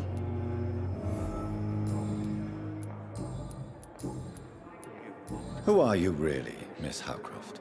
I mean, apart from being a vampire. Is that not enough for you, puny mortal? What do you require? Proof of my powers? I'm curious to know who you were before becoming a vampire. It was such a long time ago, I don't remember. Centuries of unholy life can have strange effects on one's minds, you see?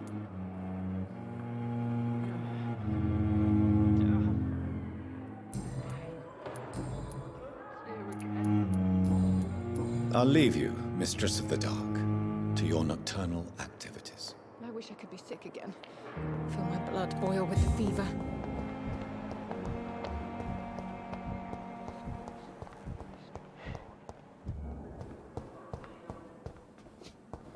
It's locked.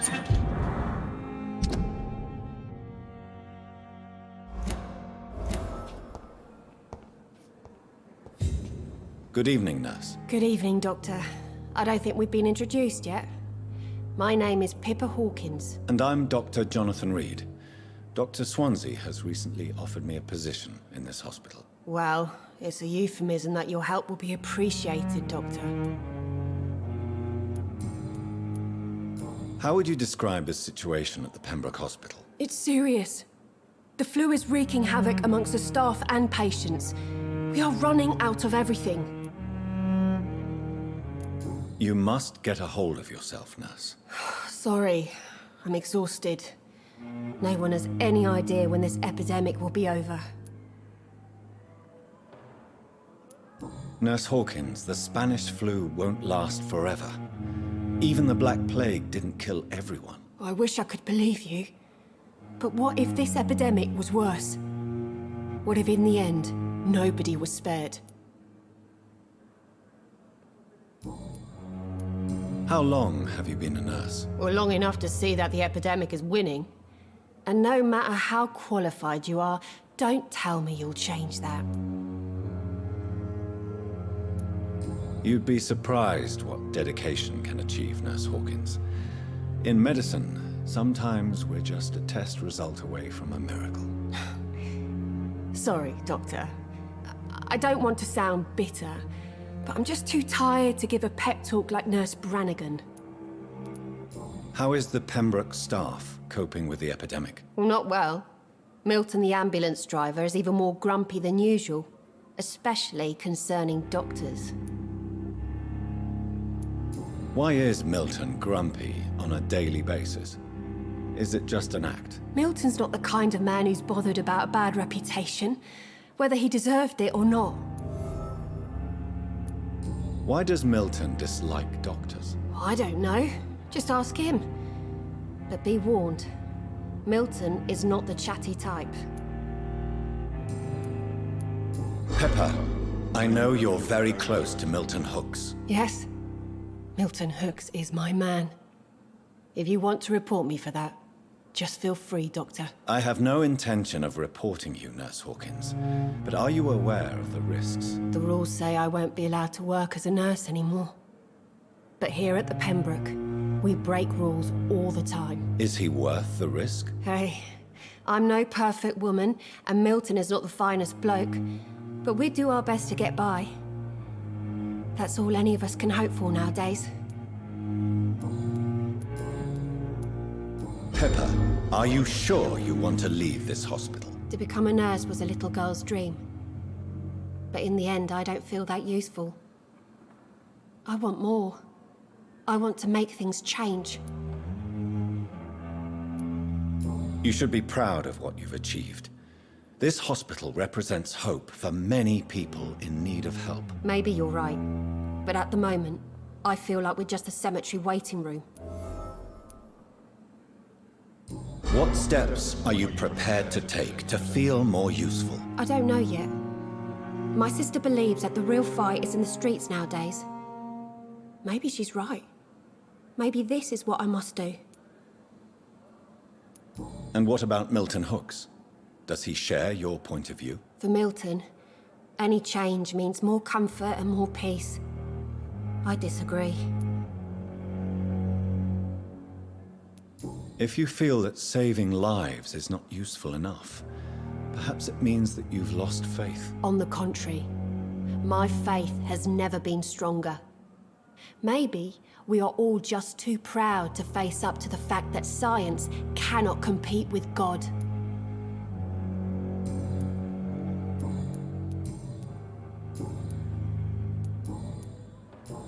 Goodbye, Nurse Hawkins.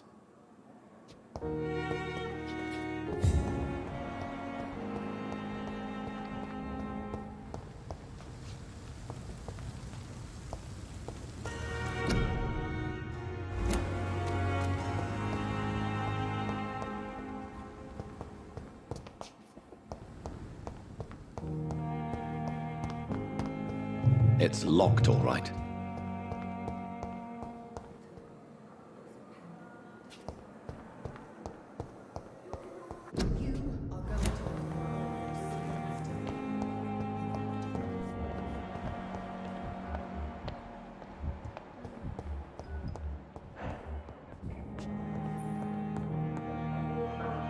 Good evening, Doctor.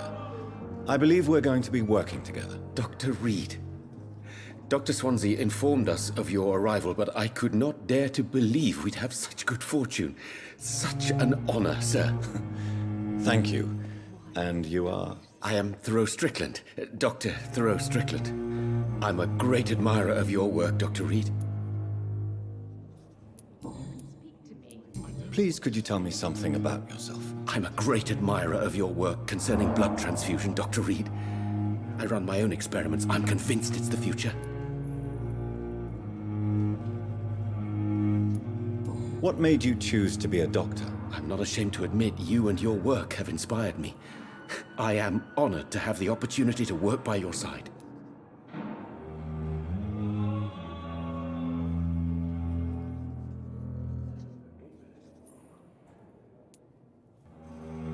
It's always a pleasure to share scientific and medical knowledge with someone eager to learn. I'll be glad to help you if I can. This epidemic may be the century's most terrible disaster, but I'm convinced that we, as doctors, are the only ones able to defeat it. I based my technique on my mentor's research. He helped me perfect my method. What is yours? I'd rather not talk about it. For now, it's just theories and first approach.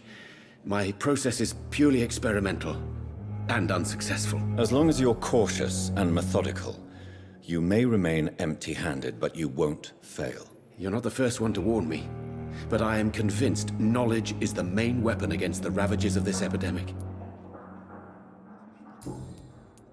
What can you tell me about the Pembroke? Well, it has always been an honor to work with Dr. Swansea. But with your arrival, I can't think of a better opportunity to learn about blood transfusion.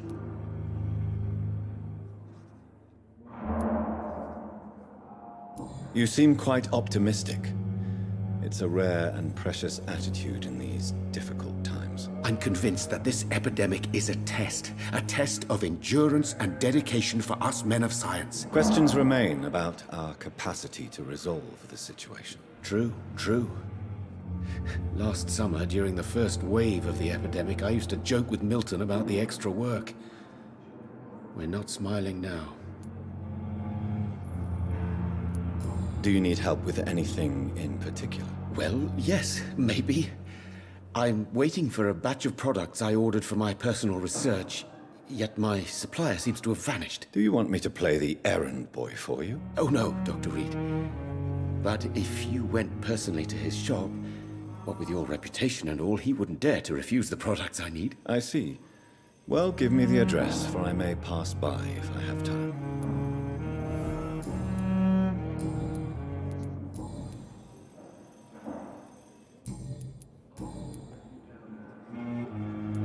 Tell me more about your willingness to experiment with new medical techniques. Harvey Fiddick is a patient suffering from a severe injury that could cripple him if not treated correctly.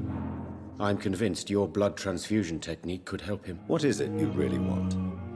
To save him, or to prove your point? Fair question. I want nothing but to save my patient, Dr. Reed. Especially since I know Mr. Fiddick's story.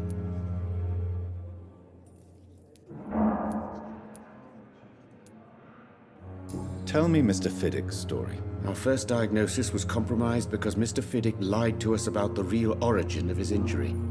He first claimed it was an accident. But why would he hide such crucial information from us? Because he is a proud father, ashamed of putting his children at risk because of his own negligence. This personal involvement could also appear to be a lack of impartiality. You must know that a good surgeon must remain neutral. I agree. But that does not excuse Dr. Ackroyd's behavior, a man who did not even take time to converse with his patient. Do you think keeping his distance was a mistake? All I know is that I'm taking care of human beings with desires, hopes, and fears. Not some biological machine comprised of blood, bones, and flesh.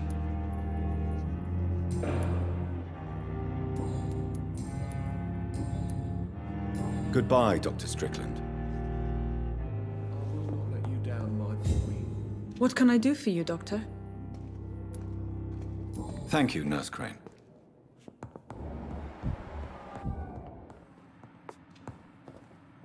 Good evening, madam. Can I help you? It's my son who needs you, sir. I'm Dr. Jonathan Reed. How can I help your son? I'm Beatrice Goswick, mother of Mortimer Goswick. Could you check on him, please, Dr. Reed? I've heard much of your talents as a physician. What can you tell me about yourself, Mrs. Goswick? Not much to say. Just take care of my Mortimer and I'll cover all the expenses. That's all that matters.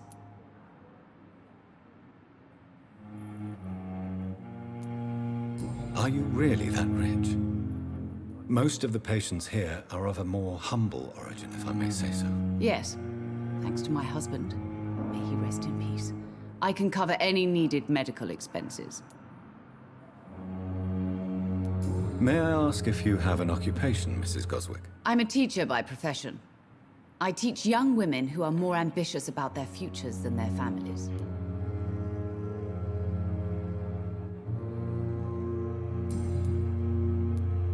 What do you think of your reception here? Any complaints? I have had the uttermost reservations about this hospital since we arrived. But we had no other choice, considering the state of emergency. Is there something in particular that's bothering you? Some of the staff were not especially welcoming. I suspect they're not accustomed to dealing with patients of such social standing.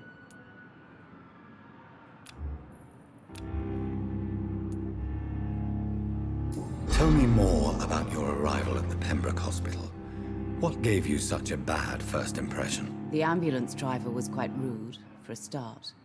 And that nurse, Miss Hawkins, seems to have quite a dubious attitude. What do you mean? She managed to secure a bed for my son despite the epidemic. It was a relief, but it wasn't cheap.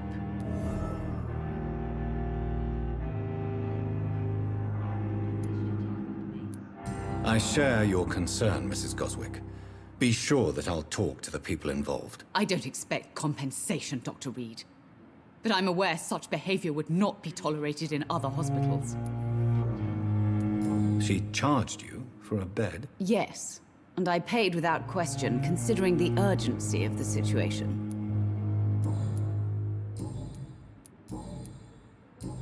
Goodbye, Mrs. Goswick. Good evening. I'm Dr. Reed. Can I help at all? No. Really? Why are you here, then? I don't want to talk. My throat hurts too much. I suppose that this pain is the reason you're here. Is someone taking care of you? Yes. And no. Could you at least tell me your name, sir? Mortimer. Mortimer Goswick.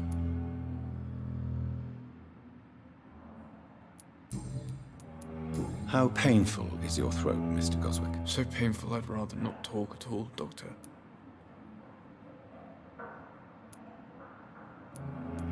I'm sure you realize a doctor and his patient have to communicate, sir.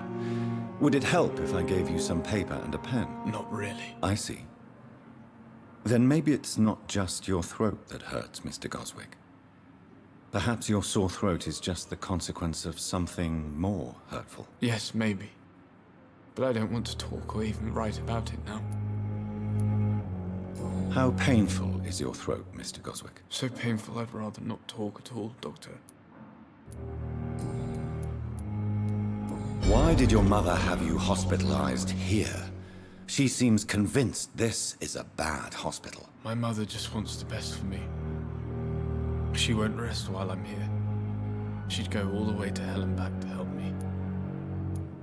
Pembroke Hospital may look unorthodox, but rest assured you're in good hands here. It's not me you have to convince, Dr. Reed. It's my mother. Is your mother bothering you? As your doctor, I can ask her to leave you alone if you would prefer. That's tempting, Doctor. But you have no idea what my mother is capable of. She would tie herself to my bed if you asked her to leave.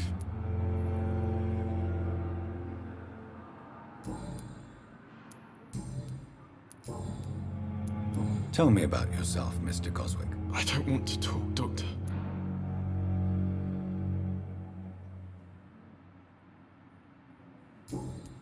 I have to go now, sir. But don't hesitate to contact me if you need any help. Don't waste your time with me.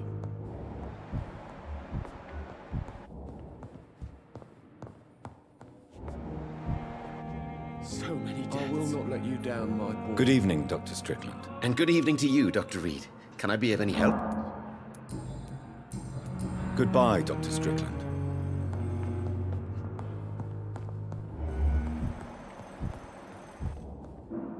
Good evening, sir. I'm Dr. Reed. I believe we're going to be colleagues. Reed? Yes, I've been informed about your arrival. I'm Waverly Ackroyd. Welcome aboard, I suppose. Does my arrival inconvenience you in some way, Dr. Ackroyd? Let us just say that I don't particularly share Dr. Swansea's enthusiasm for hiring you.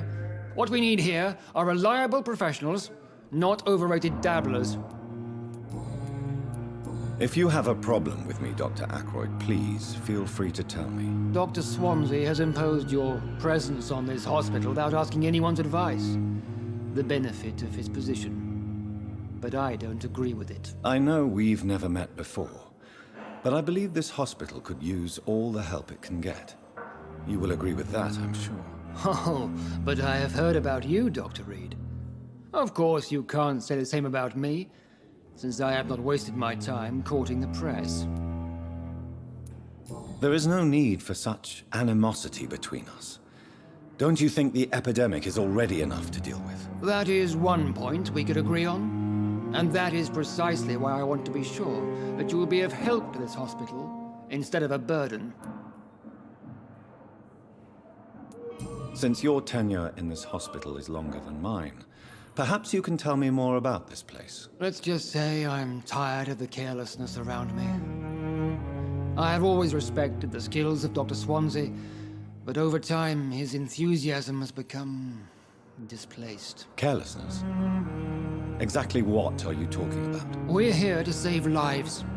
The people who trust us are not volunteering for experimentation. They're here to be healed. I don't intend to run any radical experiments, Doctor.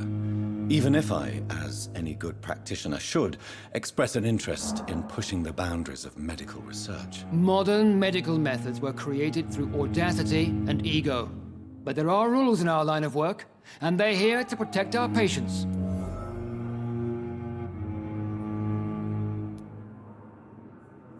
Tell me, Waverly, what do you think of Dr. Strickland's enthusiasm for his experimental research? Strickland is playing with his patients' lives for pride and glory. Now that, sir, is unethical. Are you thinking about something in particular? Harvey Fiddick needs delicate surgery. I believe we should stick to the usual procedure, but my young colleague obviously disagrees. And are you not afraid that your rivalry with Strickland may be blinding you? Rivalry? I guess you could call it that. But I will never be childish enough to let my personal feelings affect my judgment. Why do you wish to lead this surgery? I strongly believe that Mr. Fiddick should not be butchered to test an unproven procedure.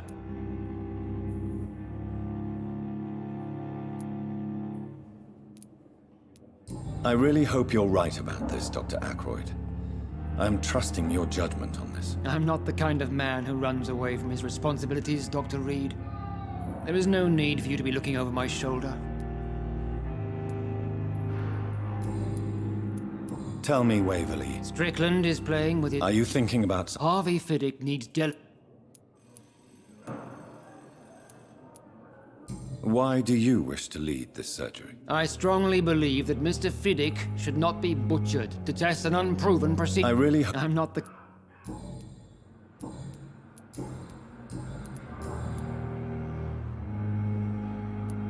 I don't know what you've heard about me, but I have already proved my value as a practitioner. I don't question your skills, Dr. Reed, but your motive. Is it money, fame, or are you truly dedicated? And what exactly is that supposed to mean? I served in the war just like you.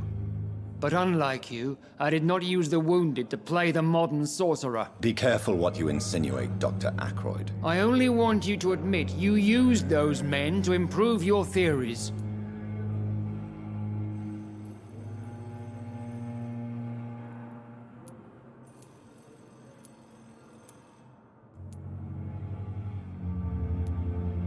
This is ridiculous.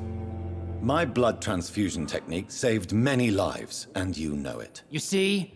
That is exactly what I hate about people like you. You avoid this kind of accusation instead of facing reality. It seems you have bad memories of your military service. I refuse to see this industrial slaughter as scientific progress. War only reveals the worst in men. We can at least agree on something, Dr. Ackroyd.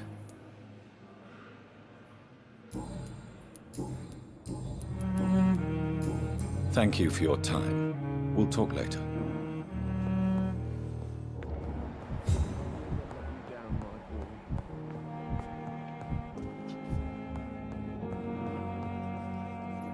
Good evening, sir.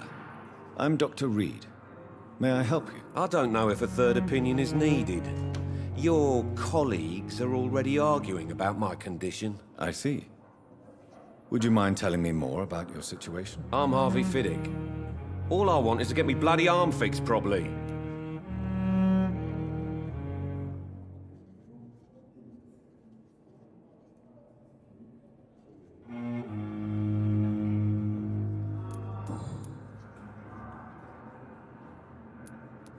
Are you satisfied with your treatment here? Well, it's clear that I've chosen a bad time to be injured. Forgive my bluntness, but you seem overwhelmed by cases of the flu. I won't lie to you about it. I'm afraid we are. Are you sure you don't want to operate yourself, Dr. Reed? I have the feeling you're very capable, and your colleagues seem to think so too. In other circumstances, you would be right. But for now, I don't think I can take on the responsibility. My apologies. Tell me about yourself, Mr. Fiddick. I'm just a regular guy waiting to get his arm fixed, so I can return to work and to my family. I was more curious about what you were doing before being hospitalized. I'm a carpenter, and a good one too. But that means I need both arms to feed my family, Dr. Reed. Tell me about the doctors who are arguing about your case. Strickland and Ackroyd. They both want the best for me, but there's a lot of pride there. Doctors are no different from carpenters, it seems. What do you mean? I often had professional arguments with rivals on a building site. Difference is I disagreed about wooden nails, not flesh and bones.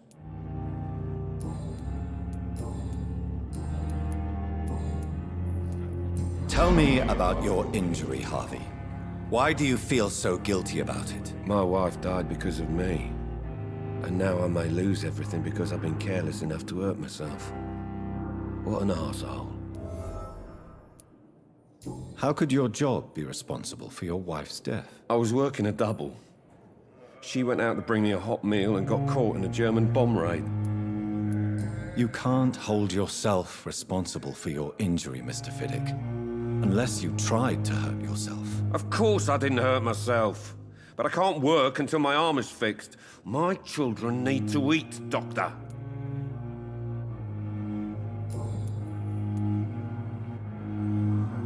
Tell me more about the death of your wife, Harvey. 1915. I was in the army. Building workshops for the Royal Flying Corps.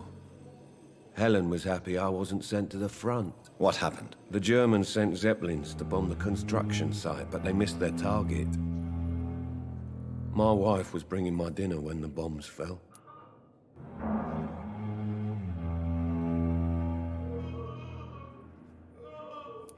I'm sorry for your loss. So many died during the bombings. I served in France and witnessed the carnage there. I would like to say that she didn't suffer. Truth is, I have no idea. I just know that I'm all that me kids have.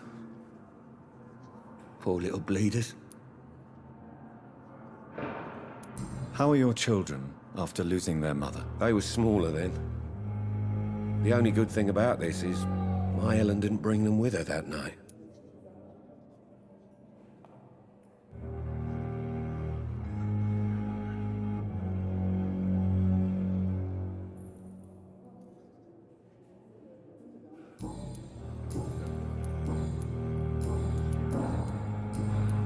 Goodbye for now, Mr. Fiddick. I'll see you later. Sweet girl. Reads me like a book. Good evening, Dr. Strickland. And good... What do you think of Dr. Ackroyd's aversion to modern medical methods? It's a shame he's so narrow-minded. Dr. Swansea taught me that science is about exploring uncharted territory. I'm convinced that's true. With the influenza and all that's going on, you should put your differences aside, don't you think? Why is it so difficult to work together? I believe that if Dr. Ackroyd had been the one to discover the transfusion process, he would be the first to recommend its use. So you believe it's just a question of jealousy and pride? Dr. Ackroyd is as proud as he is blinded by his obsolete concept of medical science.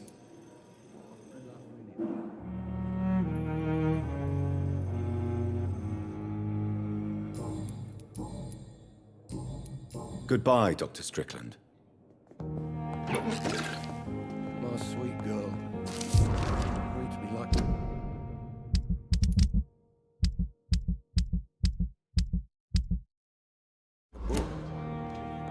I never could keep anything from her.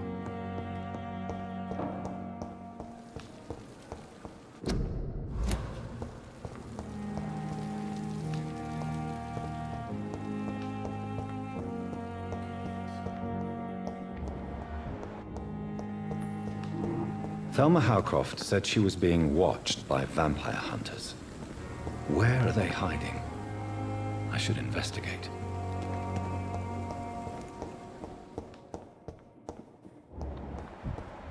You at our side, Dr. Reed. I know that Pembroke will prevail and survive this epidemic.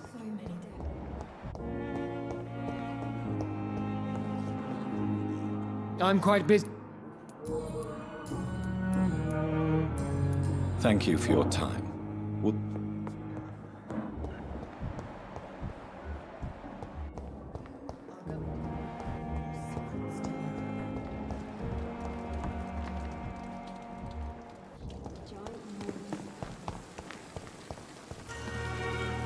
Good evening, Milton. Good evening, Doctor. Still trying to save lives? Why do you have such a mediocre reputation among your colleagues, Milton? Fuck them. Nobody knows the horrors I've seen since working here.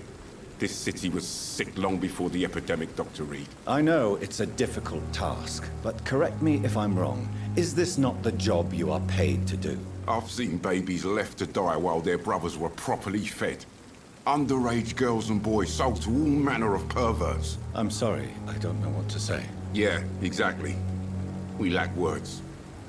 So excuse me if I don't look on the bright side of life.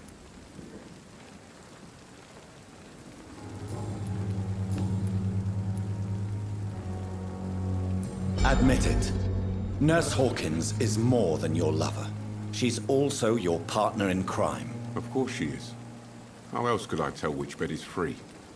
I need to know that. Have you no shame? Don't you see this city is crumbling down? Today, people are ready to pay to get a hospital bed. Tomorrow, we may be fighting for food. Do you know that Nurse Hawkins is thinking of leaving the hospital? That's not a surprise. We've talked about it already. Does it not bother you? Sometimes I think she may be right. We should run away while we can. Question is, where can we go? Where is it safe? I'd like to see your wise choice.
It's locked. Not now.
It's locked, all right.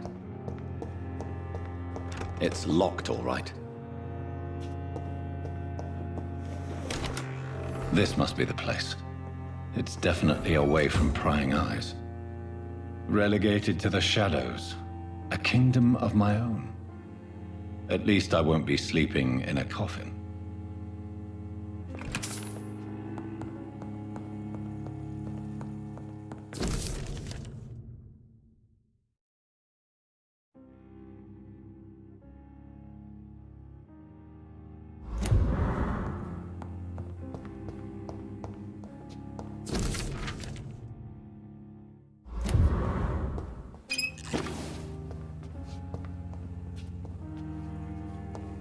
The flower's dying. It needs water.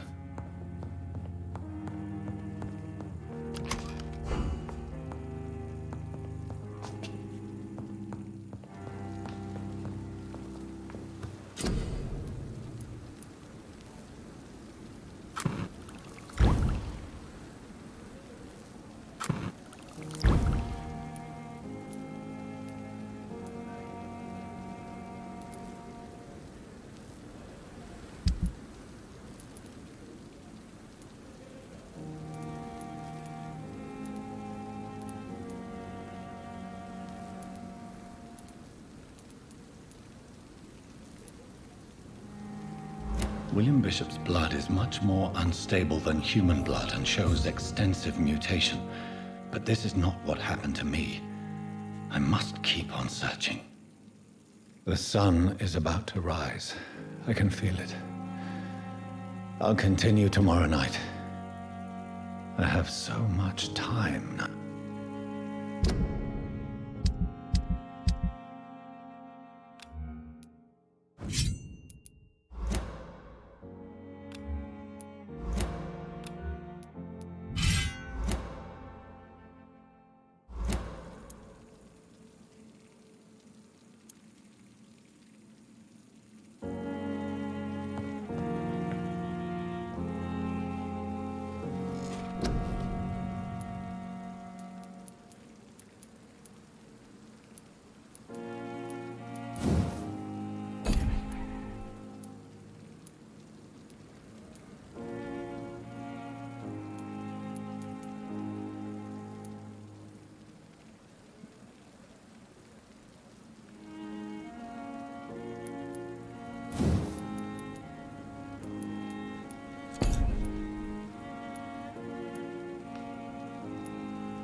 If I'm to stay here until my research is complete, I'd better learn to hide my true nature from the mortals.